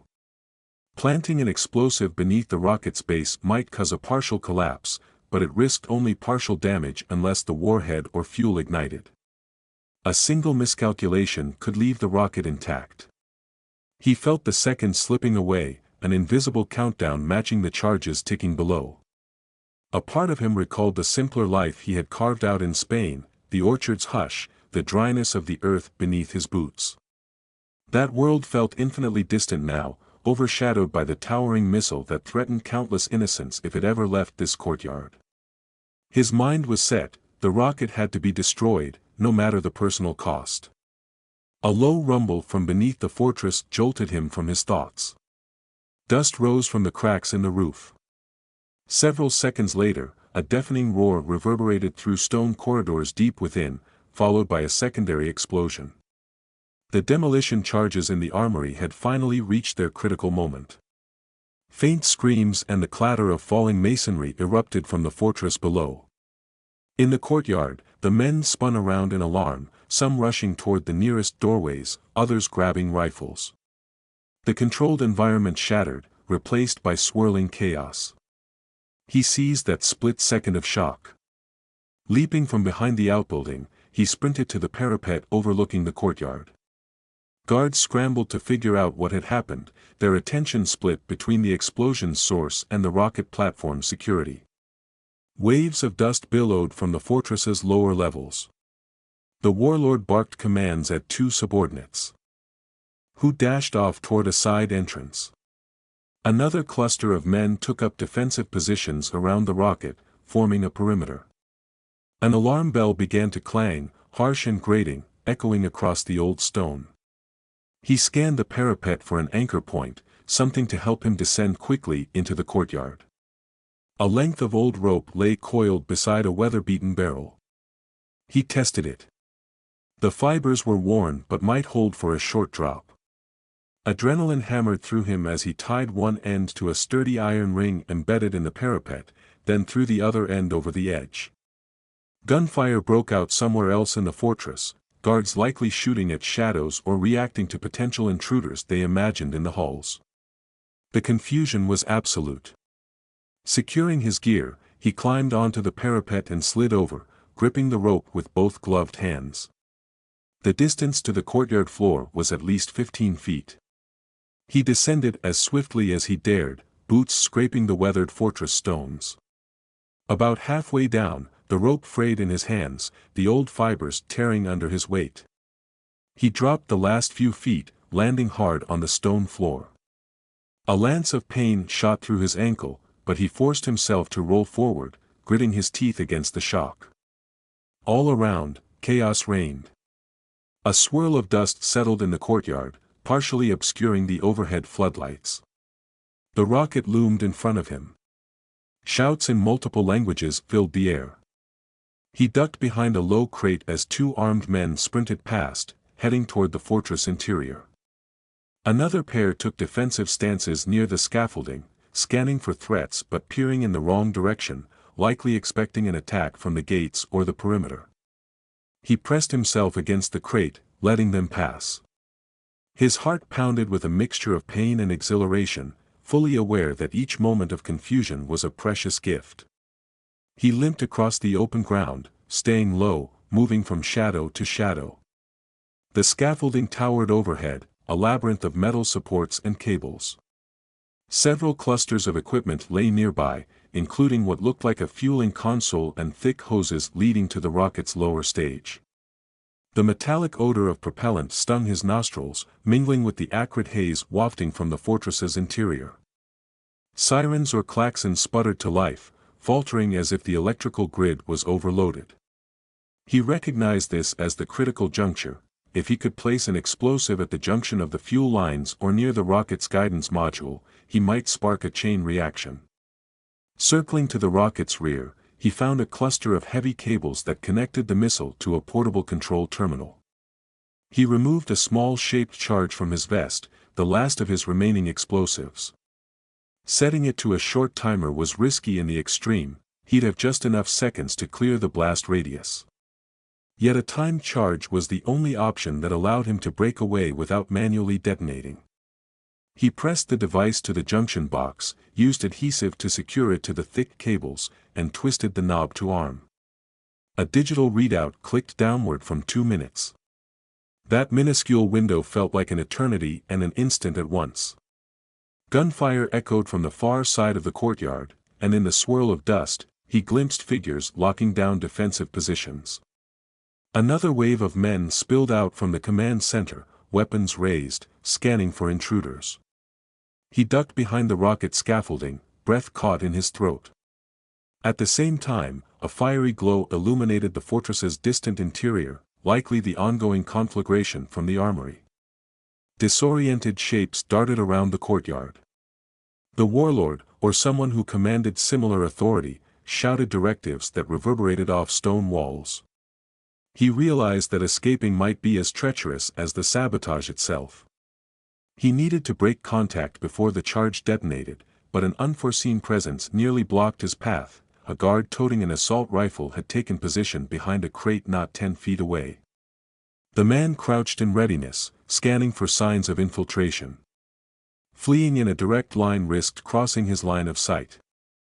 If forced to shoot, he might draw a hail of retaliatory fire from the guard's allies. Yet the clock on the shaped charge ticked inexorably toward detonation, leaving him with precious little time. He dropped to a knee, exhaling slowly, mentally preparing for a short, lethal burst if it became necessary. The guard craned his neck, then shifted to face a different angle, perhaps attracted by a sudden flurry of yelling across the courtyard. This fractional distraction gave him his chance.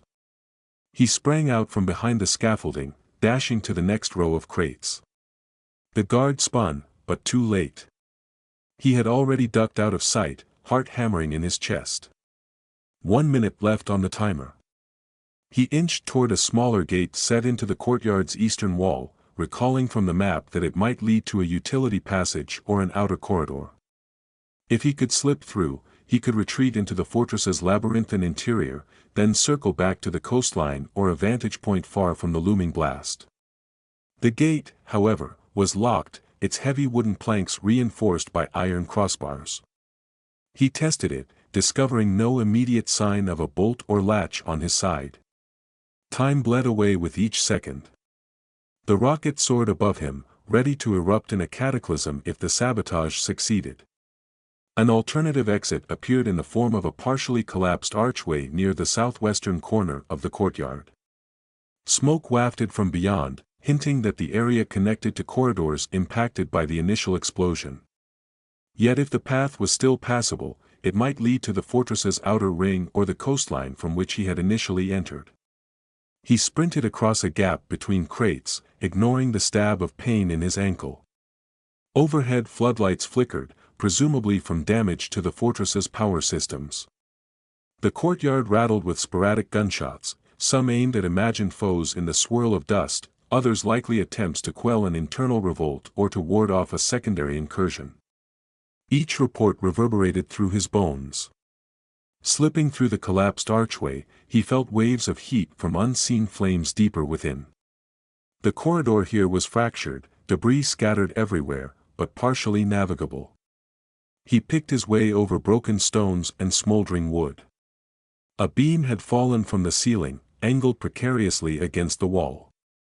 Smoke stung his eyes, and he coughed into the crook of his arm. The corridor branched ahead, offering multiple routes. He recalled a partial mental map gleaned from the infiltration. One path might steer him closer to the southwestern exit, while another risked entangling him in the fortress's main interior. He turned left, gambling that it would lead him back toward the route he had used when entering. A thunderous explosion suddenly rocked the fortress, far more deafening than the earlier blasts. The walls shook with such force that he was thrown to his knees, stone dust raining from the ceiling. Through the open arch behind him, a searing flash lit the courtyard. He shielded his face as wave after wave of concussive force rippled past. The shaped charge had detonated the rocket's fueling lines or the guidance system with catastrophic impact, possibly igniting the warhead's payload. Fire arced upward in a blossoming column, and the roar drowned out any other sound for several seconds. The fortress itself seemed to moan under the strain, as ancient mortar gave way in places to the relentless onslaught of flames and pressure. He pressed himself against the corridor wall, bracing for aftershocks. If the warhead had fully combusted, it might set off any leftover fuel stored nearby, compounding the devastation. The screams of men in the courtyard filtered through the reverberating cacophony, mingling with the roar of flame. Broken shards of scaffolding clattered across the stone, propelled by the explosion's fury. Smoke and dust swirled through the arch, blotting out the courtyard light, plunging the corridor into near darkness punctuated by bursts of red-orange glow. Struggling to his feet, he pushed forward through the corridor, clinging to the idea that if he could just reach the collapsed portion where he'd first emerged from the shoreline, he could escape. The intensity of the rocket's explosion likely overshadowed the earlier blasts, leaving the fortress in deeper chaos than ever. Walls might be crumbling, and corridors could be blocked. Even so, it was his best bet. His entire body felt battered by adrenaline, the taste of ash heavy on his tongue. He forced himself to focus on each footstep, stepping over broken masonry and twisted metal. The corridor ended at a T-junction with a battered wooden door. The door hung partially off its hinges, suggesting the shockwave had battered it from the other side. He squeezed through the gap. Beyond lay a small antechamber choked with rubble.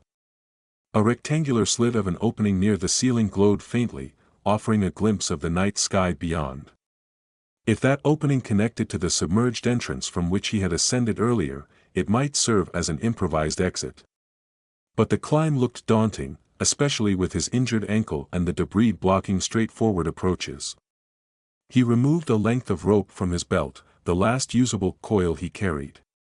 Tying one end to a chunk of fallen beam that seemed firmly wedged, he tossed the other end upward toward an exposed rebar jutting from the stone near the opening. It took 2 tries before the loop caught. Testing the line, he found it secure enough to support his weight. Coughing through smoke, he scaled the rope, boots slipping occasionally on loose rubble.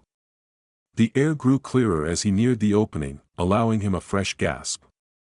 Outside, the stars still shone, oblivious to the carnage below. Reaching the lip of the opening, he hauled himself out onto a sloping section of collapsed roof that angled down toward the fortress's outer perimeter. Jagged shards of stone jutted up in places, and dust coated every surface. He slid a few feet, controlling his descent with gloved hands, searching for stable footing. The roar of flames continued, interspersed with sporadic gunfire. One final push brought him onto a narrow ledge that overlooked the same rocky shore he had used to enter. The tide was higher now, waves crashing with relentless force against the fortress walls. In the moonlight, he could see the cove below, though its edge was partially obscured by swirling smoke drifting from the fortress's upper levels. With no rope left for a controlled descent, he scanned the wall for potential handholds. The drop was significant, and any tumble could prove fatal. But staying on the ledge meant courting the possibility of being discovered by any searching patrols. He swallowed, flexed his aching fingers, and began the slow climb down the exterior wall, the same way he had ascended the interior days earlier. Each grip of stone felt slippery with dust. Twice, he nearly lost his hold, arms trembling under the strain. But gradually, step by agonizing step, he inched closer to the ground. At last, his boots found purchase on a ledge just above the water line. He jumped the final distance, splashing into the shallow surf that frothed around the base of the fortress. Chest heaving, he waded along the rocky edge of the shore until he found a small outcrop that provided partial shelter from view. From there, he turned to look back at the fortress. Flames arced high above its walls, tinted an eerie red by the night sky. An entire section of the courtyard appeared to have collapsed, spewing black smoke. The occasional tracer round shot through the air, fired at ghosts of an intruder no one could pinpoint. He felt a surge of conflicting emotion, relief that the rocket had been neutralized mingled with the grim awareness that the mission had come at a steep price in chaos and lives lost. He reminded himself that the extremist faction would have used that rocket for far greater destruction if it had ever left the fortress. He pressed a hand to the side of his vest, confirming that the small data module from his camera was still secure.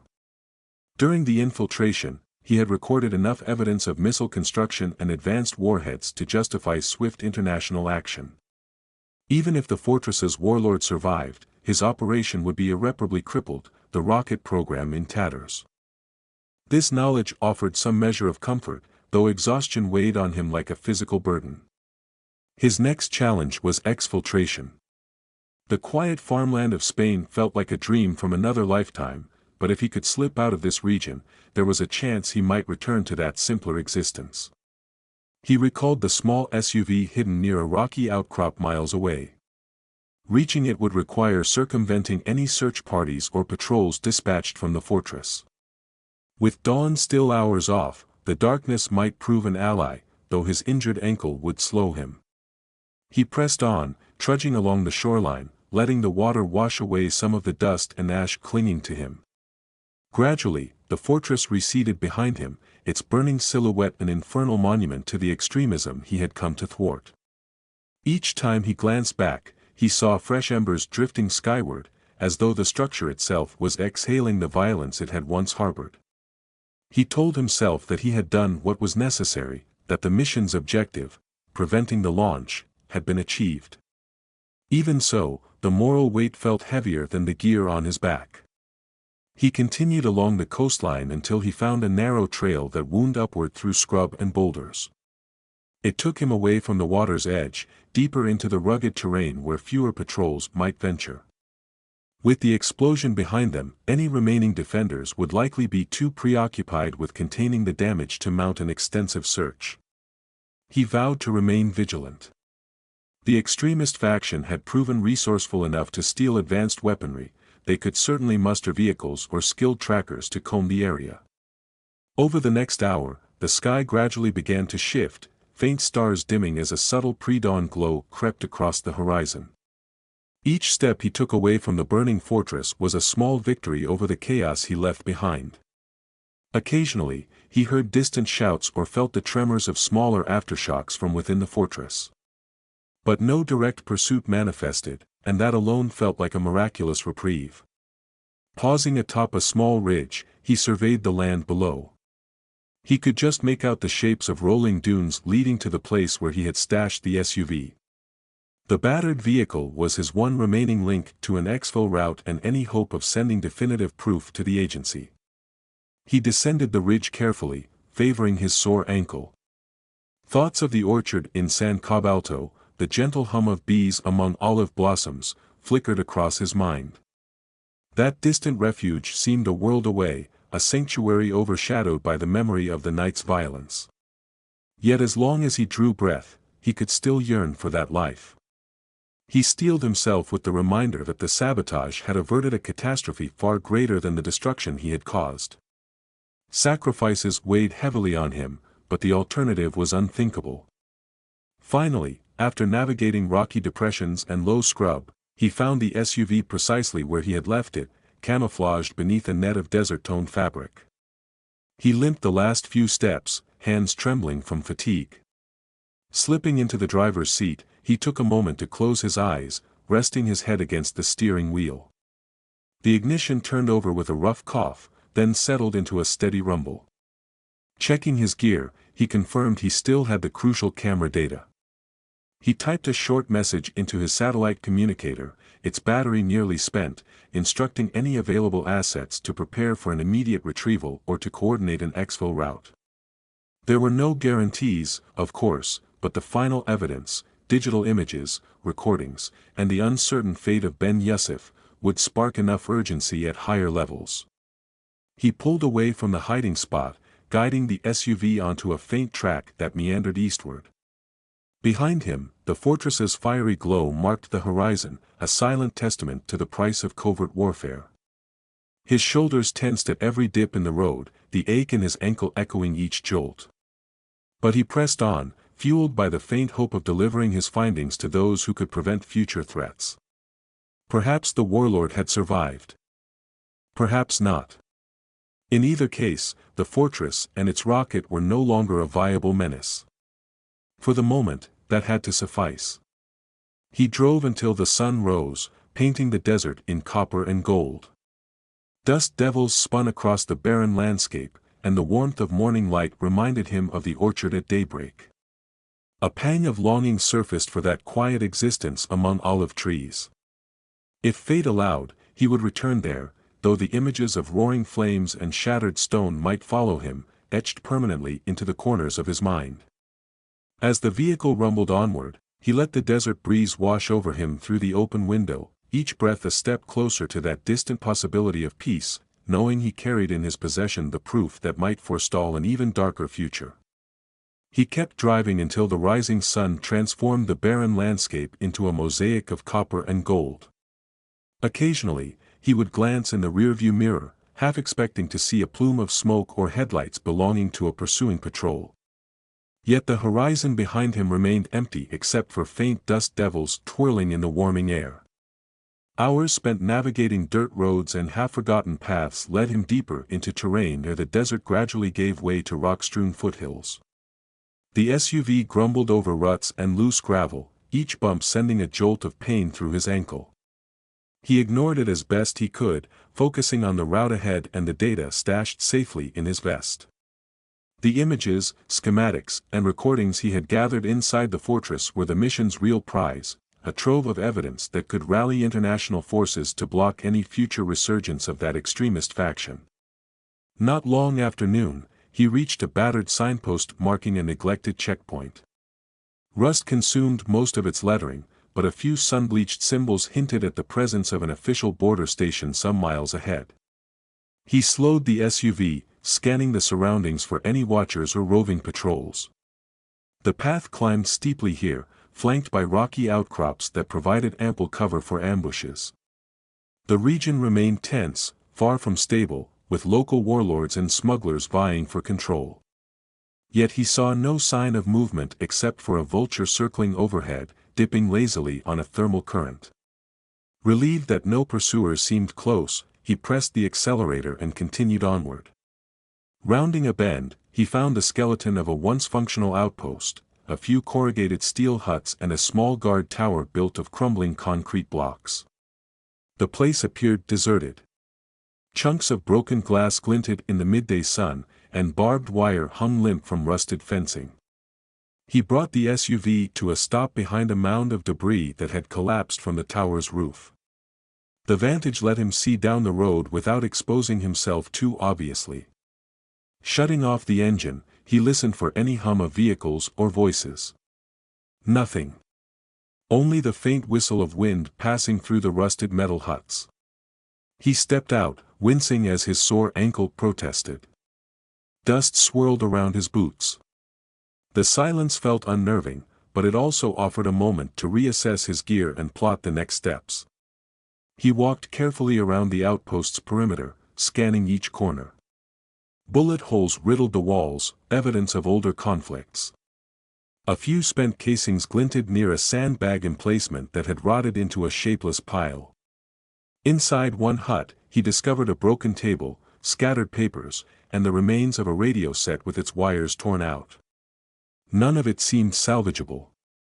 Though the location lacked functioning equipment, it offered temporary cover. He returned to the SUV, retrieved his water supply, and stepped back into the relative shade of the largest hut, brushing aside debris until he found a corner where he could sit. He sipped water in small increments, trying to conserve what little remained.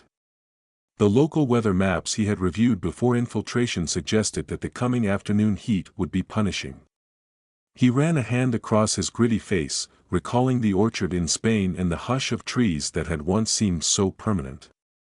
A pang of longing told him how far removed he was from that life, both physically and psychologically. He took out the small satellite communicator, checking for any sign of coverage. The earlier transmissions from the fortress area had been spotty, enough to send out a basic data burst, but too unstable for voice calls. Now, closer to the border, the device showed a flicker of a signal. He coaxed it to latch onto a satellite link, mindful that any broadcast could be monitored by hostile forces. After a tense wait, he managed to transmit a coded update, an abbreviated after-action report, the approximate coordinates of the destroyed fortress, and confirmation that he carried visual proof. He requested an urgent rendezvous with the nearest allied or agency-affiliated contact, specifying the default extraction protocols associated with missions of this nature. The communicator's battered screen displayed a swirling icon, then spat out a short acknowledgement code: partial reception, no guarantee of immediate assistance. Still, it was enough to confirm that someone, somewhere, had received his message. He switched the device off to conserve battery. Simply waiting in the outpost felt dangerous, though. Any local warlord scouts might happen upon him. The fortress he had sabotaged was not the only threat in this region. The area harbored other factions, each with its own networks. The best course was to keep moving, find a safer vantage point to hole up, or push further toward recognized territory. Yet his body felt worn, and his mind struggled to remain sharp after the intensity of the infiltration and the frantic escape. He decided to rest a short while longer, using the lull to treat his ankle. Rolling up his pant leg, he examined the swelling. The joint was tender, discolored in places. He used a tension wrap from his first aid kit, muttering inwardly about the pain. Each rotation of the bandage triggered memories of that final drop from the fortress wall, the rope tearing in his hands. He reminded himself that the injury was a small price compared to what might have happened if the rocket had launched. After securing the wrap, he tested his weight on the foot. Usable, though each step would remain a reminder of the night's violence. Deciding not to linger too long, he gathered his supplies and eased back into the driver's seat. The SUV started with a reluctant groan. He rolled forward, bypassing the collapsed gate. The dusty track led him deeper into foothills that gradually rose into mountainous terrain. The path was poor, more ruts than road, but he was grateful for any route that distanced him from the smoldering ruins of the fortress. Ascending a rocky slope, he occasionally glimpsed wide vistas, barren hills spiked with jagged boulders, dry riverbeds snaking through valleys, and, in the hazy far distance, greenish patches that hinted at more hospitable land. As he drove, each passing hour without confrontation felt like another obstacle cleared. A few times, he observed thin plumes of smoke on neighboring ridges, likely small encampments or cooking fires used by nomadic tribes. He took care not to approach these areas, preferring anonymity over any potential assistance that might reveal his position. The local population often had no reason to trust strangers, particularly those with foreign ties. In the midst of such instability, he understood that caution was the best ally. By late afternoon, the track descended into a shallow canyon. Sheer rock walls towered on both sides, tinted shades of rust and ochre by the sinking sun. The temperature had soared, leaving him coated in sweat. The SUV's air conditioning unit had given out long ago, reduced to blowing tepid air that did little to combat the heat. Yet forging on was the only option. If he tried to camp in the canyon overnight, the narrow passage might invite ambush. The shapes of stunted acacia trees dotted the canyon floor. Occasionally, he spotted animal tracks in the dust, jackals, goats, or maybe even feral dogs. The place felt remote, a no-man's land few authorities bothered to patrol. He was halfway through the canyon when he noticed a faint glint on a ridge high above. At first, he dismissed it as a reflection from some rock formation. Then he realized it moved, shifting as if tracking his vehicle. Alarm sparked within him. He slowed, scanning the upper ledges, but the rock face was too steep to climb easily, and turning around was just as risky. He pressed on, alert for any sign of an ambush. The memory of stolen rocket shipments reminded him that local militias often possessed rifles or heavier weapons they could use to control choke points. His pulse quickened, and he checked the rearview mirror out of habit. No vehicle followed, but the silent watch from above unsettled him. Another bend revealed a narrower corridor of rock, the canyon walls almost closing in on the track. He took a calculated risk, accelerating quickly to pass this vulnerable stretch. The SUV jolted over stones and dips, forcing him to clench the steering wheel with white-knuckled intensity. Dust billowed behind him, and the engine whined at the strain. The final curve opened onto a wider expanse, a floodplain of sorts where a dried-out riverbed meandered under the oppressive sun. He exhaled, half relieved to see open space. Glancing back, he spotted no pursuit, though the possibility of watchers in the canyon lingered like a prickling in his mind. Crossing the riverbed, he noticed stands of reeds near pockets of residual water that might have been fed by a subterranean spring. A few crows fluttered overhead. The track led to a crooked sign in another dialect, suggesting that a modest town or settlement lay a few kilometers farther. With dusk approaching, the idea of reaching any inhabited place felt both promising and fraught with risk. Locals might provide directions, even sell him extra fuel, but they could also be allied with competing factions or suspicious of a lone traveler. Weighing the options, he decided a small settlement was better than continuing through the night, especially with limited supplies and an injured ankle.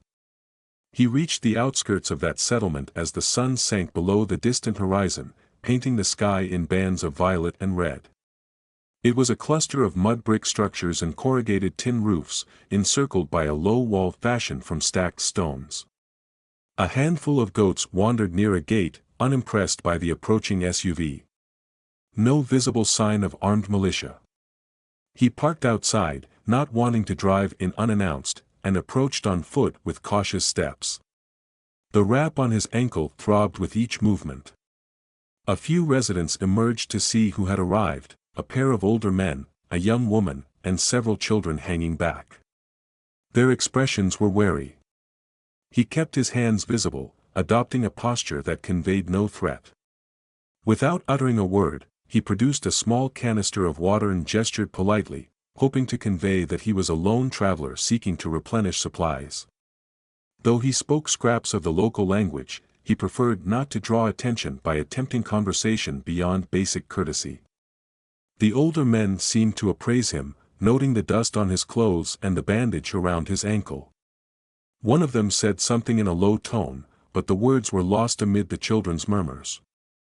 Despite their suspicion, they indicated that he could fill his water containers from a communal well near the village center. He nodded his thanks, stepping carefully past the low gate.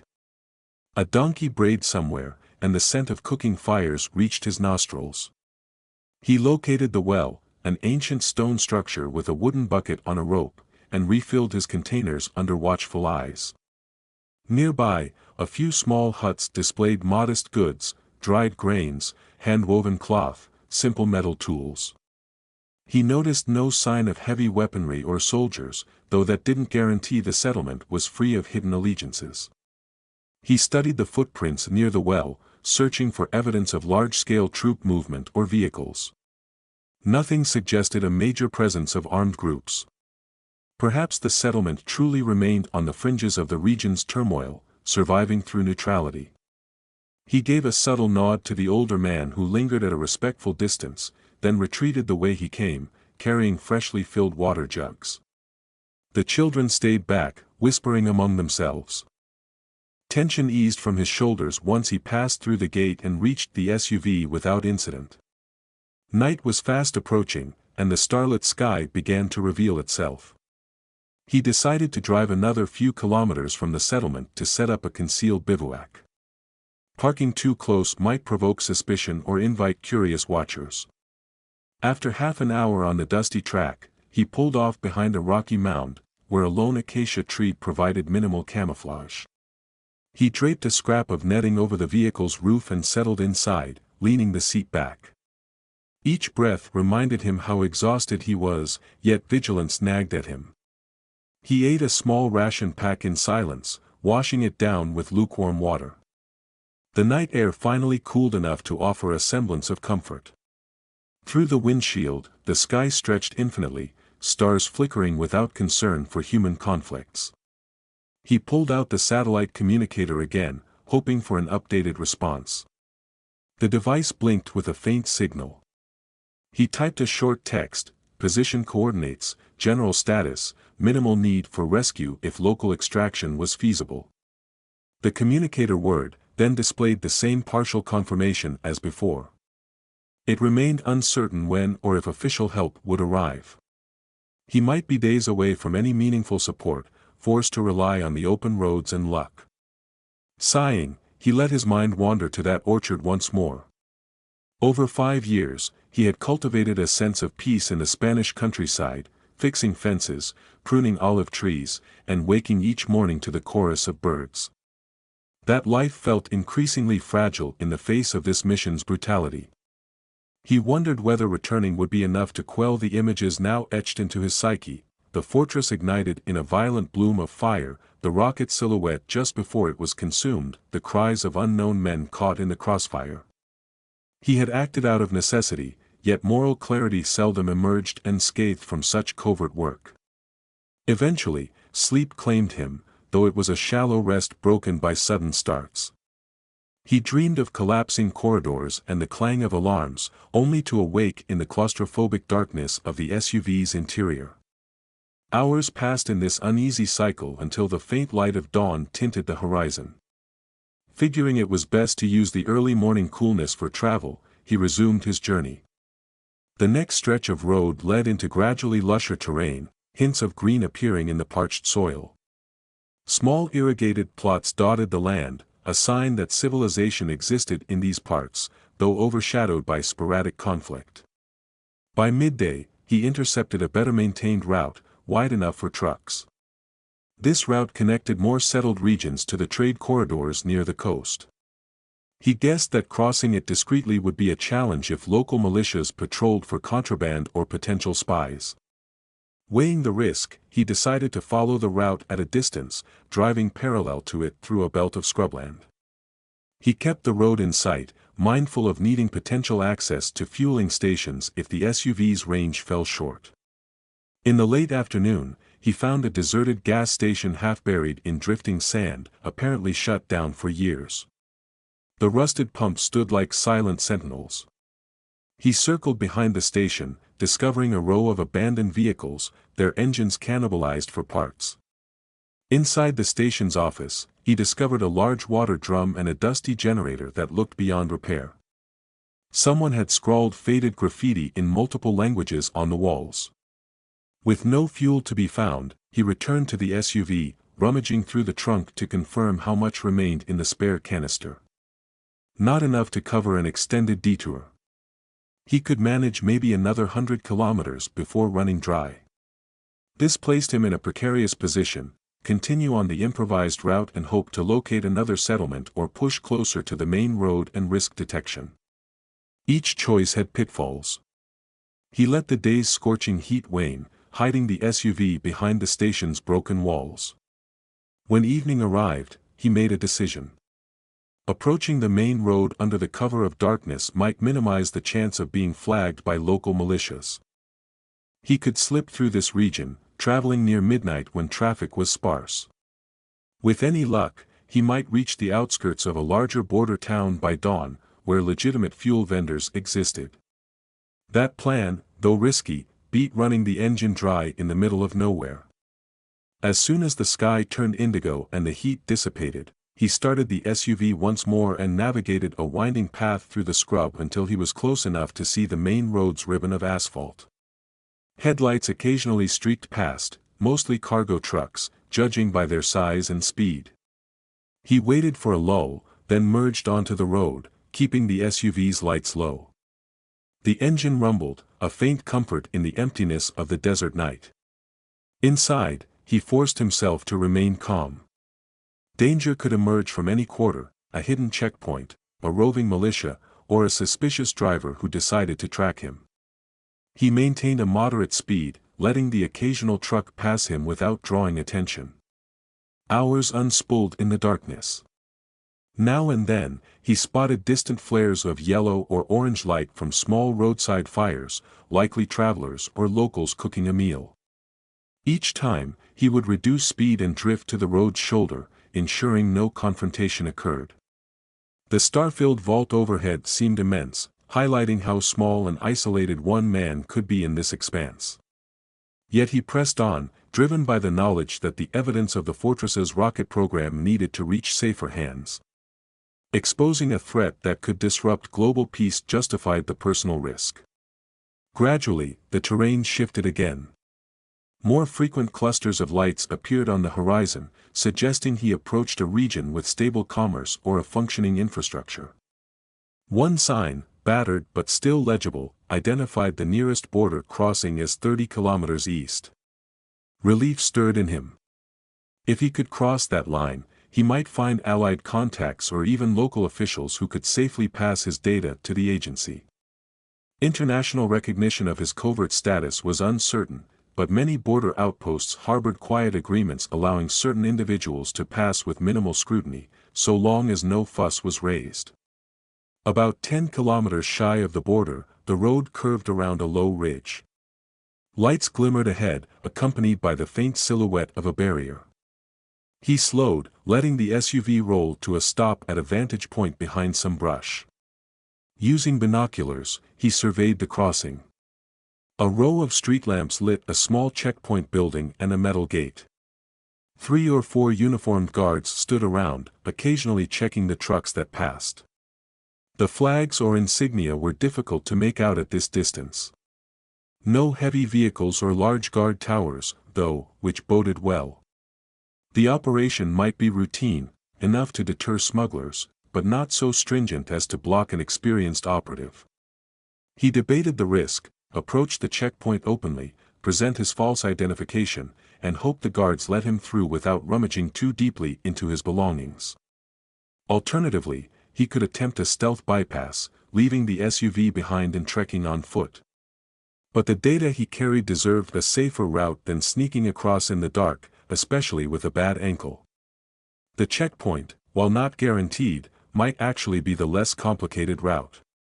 He reminded himself that being discovered with large amounts of specialized gear could raise suspicions, but his cover story, a lone traveler returning from a remote province, might suffice if these guards had no reason to pry. He removed anything overtly incriminating from the SUV's more visible compartments, tucking it into hidden storage areas. The shaped charge triggers were long expended, but he still carried his suppressed sidearm and the digital camera with fortress footage. Those items he wrapped in cloth and stowed in a compartment beneath the driver's seat. The battered rifle he had used in the fortress infiltration was disassembled and sealed in a false panel behind the trunk's lining, an old trick from countless missions.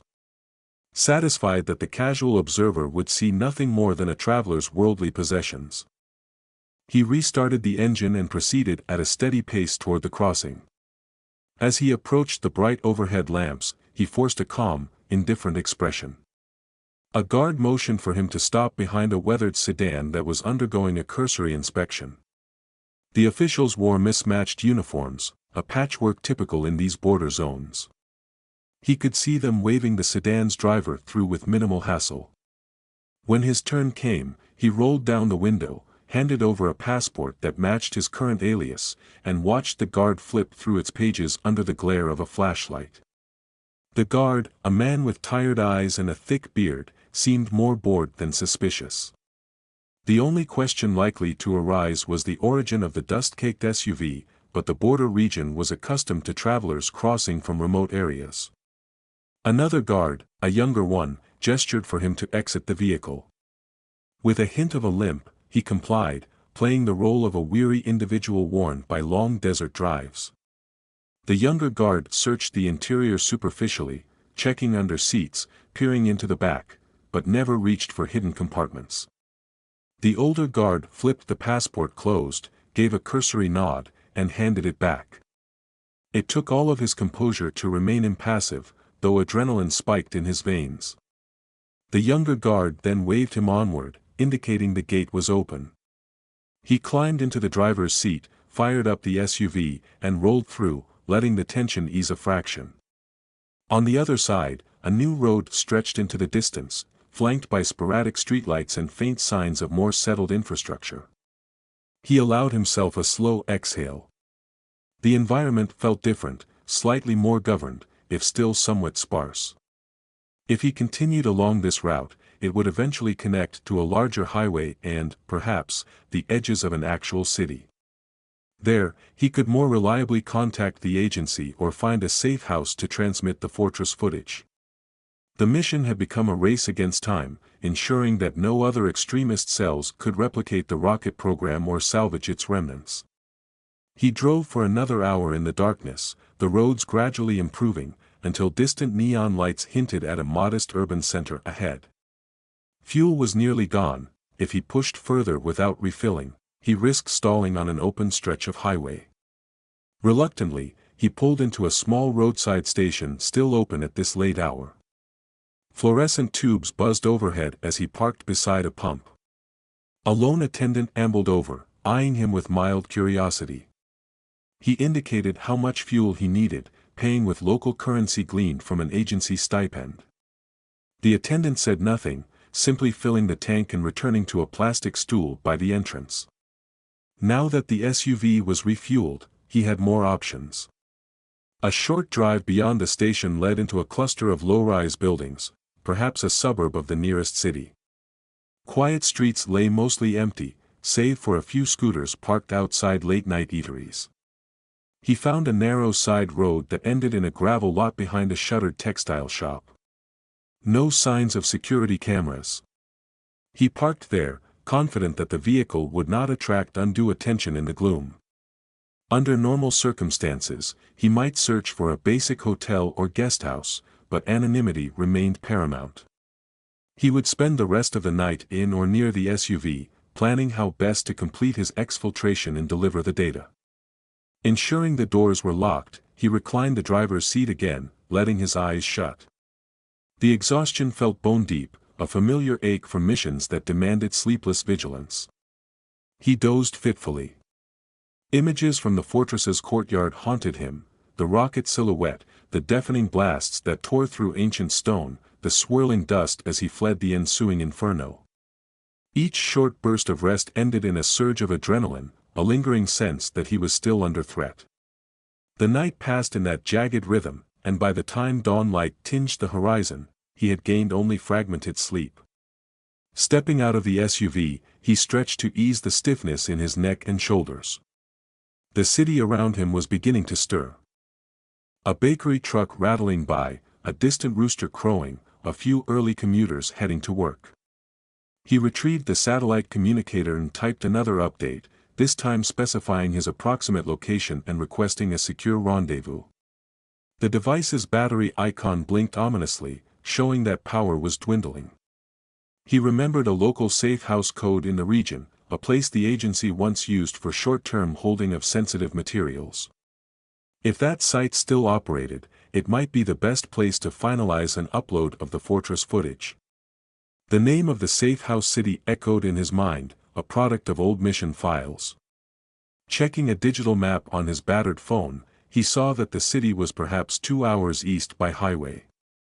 Fuel was no longer an issue. The only question was whether the safe house still functioned, or if it had been compromised during shifting alliances. He decided to risk it. After merging onto a more developed thoroughfare, he slipped into the flow of early traffic. Trucks laden with produce rumbled alongside battered sedans and occasional scooters. Billboards in multiple languages advertised cell phones, motor oil, and political slogans. The region might have been at the fringes of conflict, but daily commerce persisted, an undercurrent of normalcy that contrasted with the devastation he had witnessed. He remained alert for any sign of pursuit, though it seemed that word of the fortress's destruction had not yet spread beyond local rumor. By mid-morning, he neared the outskirts of the city rumored to host the old safe house. The place was larger than the border towns he had passed, featuring broad avenues, mid-rise buildings, and busy intersections. Vendors hawked fruit and coffee from roadside carts, while motorcycles zigzagged around lumbering buses. He navigated carefully, recalling the old intelligence notes about a residential district where the agency once kept an inconspicuous apartment. His phone's offline map guided him to a nondescript building on a side street lined with scruffy trees. The building's exterior looked somewhat updated, boasting fresh paint. He parked a short distance away, scanning for watchers or signs of occupancy. After a few minutes of observation, he saw no suspicious presence. He limped down the sidewalk, forging a casual demeanor, and entered the building's lobby. A single elevator near the back displayed chipped buttons. He pressed the button for the third floor and stepped into a cramped lift that rattled upward. The corridor above was quiet, doors painted in uniform colors. He paused outside an apartment that matched the archived safe house number, noticing that the door's handle and lock appeared newer than the rest of the floor's hardware. This might suggest a recent tenant or some reconditioning. He pulled out a small pick set, quickly testing the lock.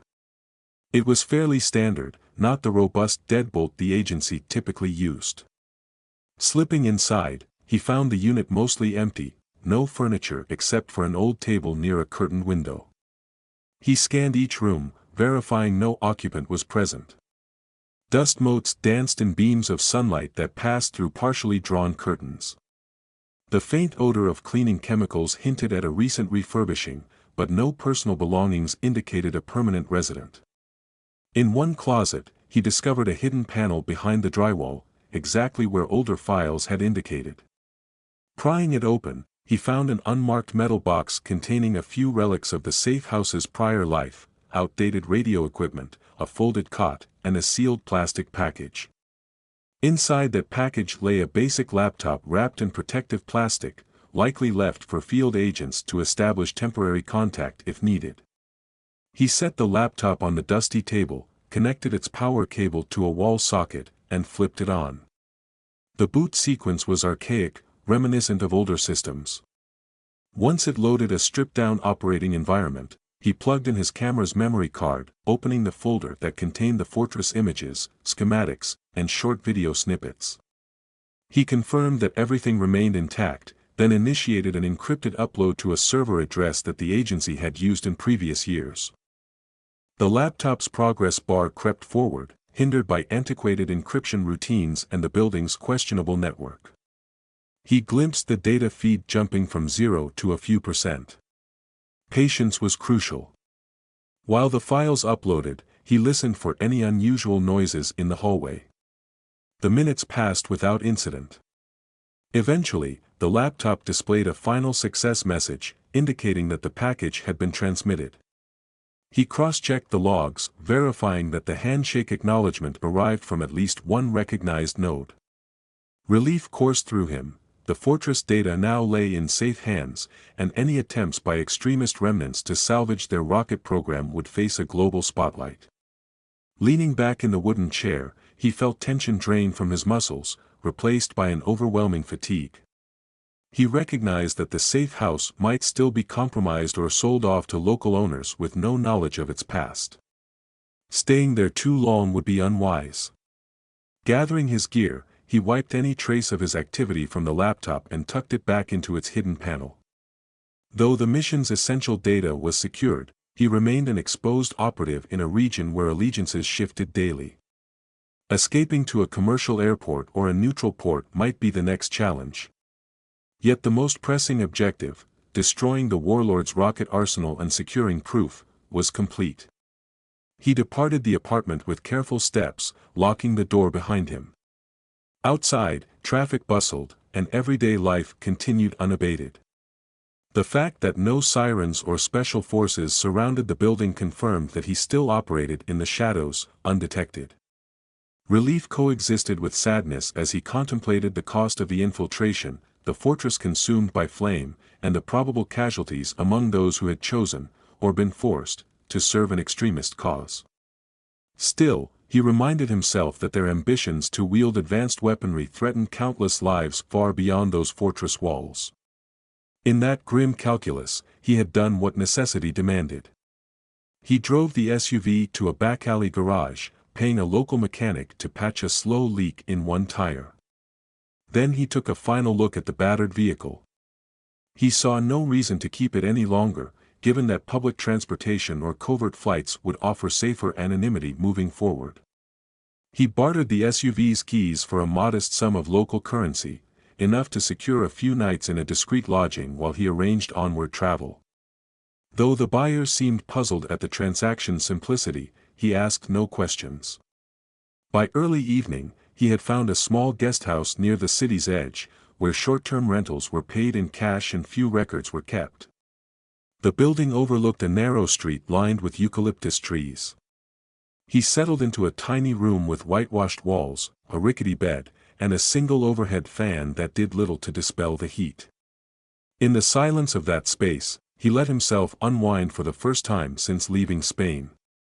Memories unspooled, the orchard's dusty rows, the sound of the fortress walls crumbling, the rocket's metal frame gleaming under floodlights. He closed his eyes, letting exhaustion pull him into a fitful doze. Sometime after midnight, he awoke to a vibrating alert from the satellite communicator. Its battery was nearly dead, the screen faintly illuminated.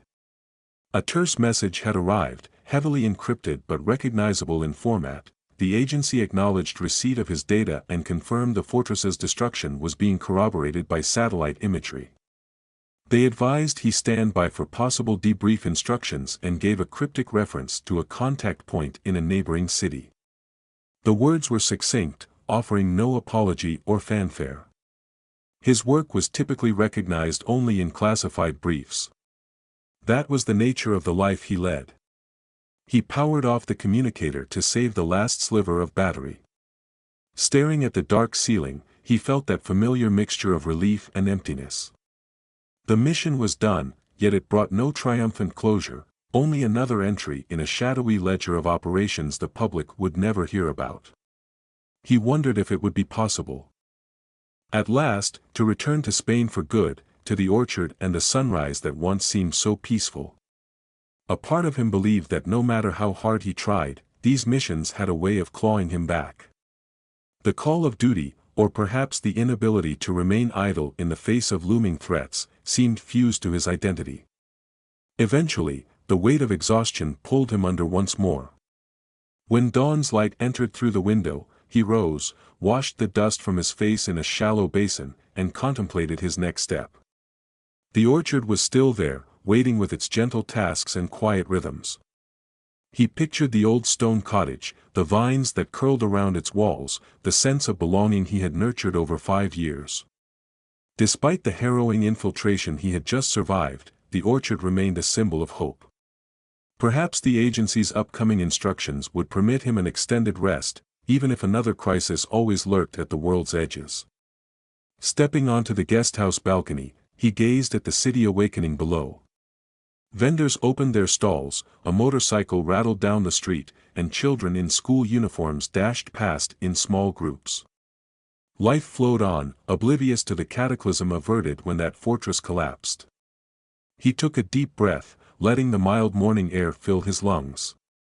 No matter the violence he had left behind, mornings like this reminded him that not all was lost.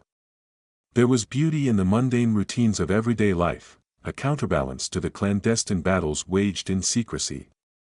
He returned to his room, packed his minimal belongings, and prepared to leave the guesthouse. Though the exact route to Spain remained uncertain, he had enough resources to navigate the next steps. Perhaps a small charter flight from a nearby airstrip, or a commercial airline once he reached a more stable region. What mattered most was that the mission's purpose had been fulfilled, the rocket base reduced to rubble, the extremist threat disrupted, and the evidence transmitted to the right hands. The rest, his personal reconciliation with the ghosts of that mission, would unfold over time. In the hush of the corridor, he locked the guesthouse door behind him and stepped onto the street, blinking in the fresh morning sun. A swirl of dust greeted him, and the faint scent of frying dough wafted from a corner stall. He looked both ways, adjusted the strap of his bag over the injured ankle, and began walking in a measured stride. The orchard's memory guided him forward, each footstep an echo of possibility. He had done what was necessary, and for the moment, that had to be enough. If fate allowed, the orchard's solace awaited him at the end of the road, a small patch of earth under a wide sky, where he might pause, if only briefly, to remind himself that even a life marked by violence could find pockets of peace.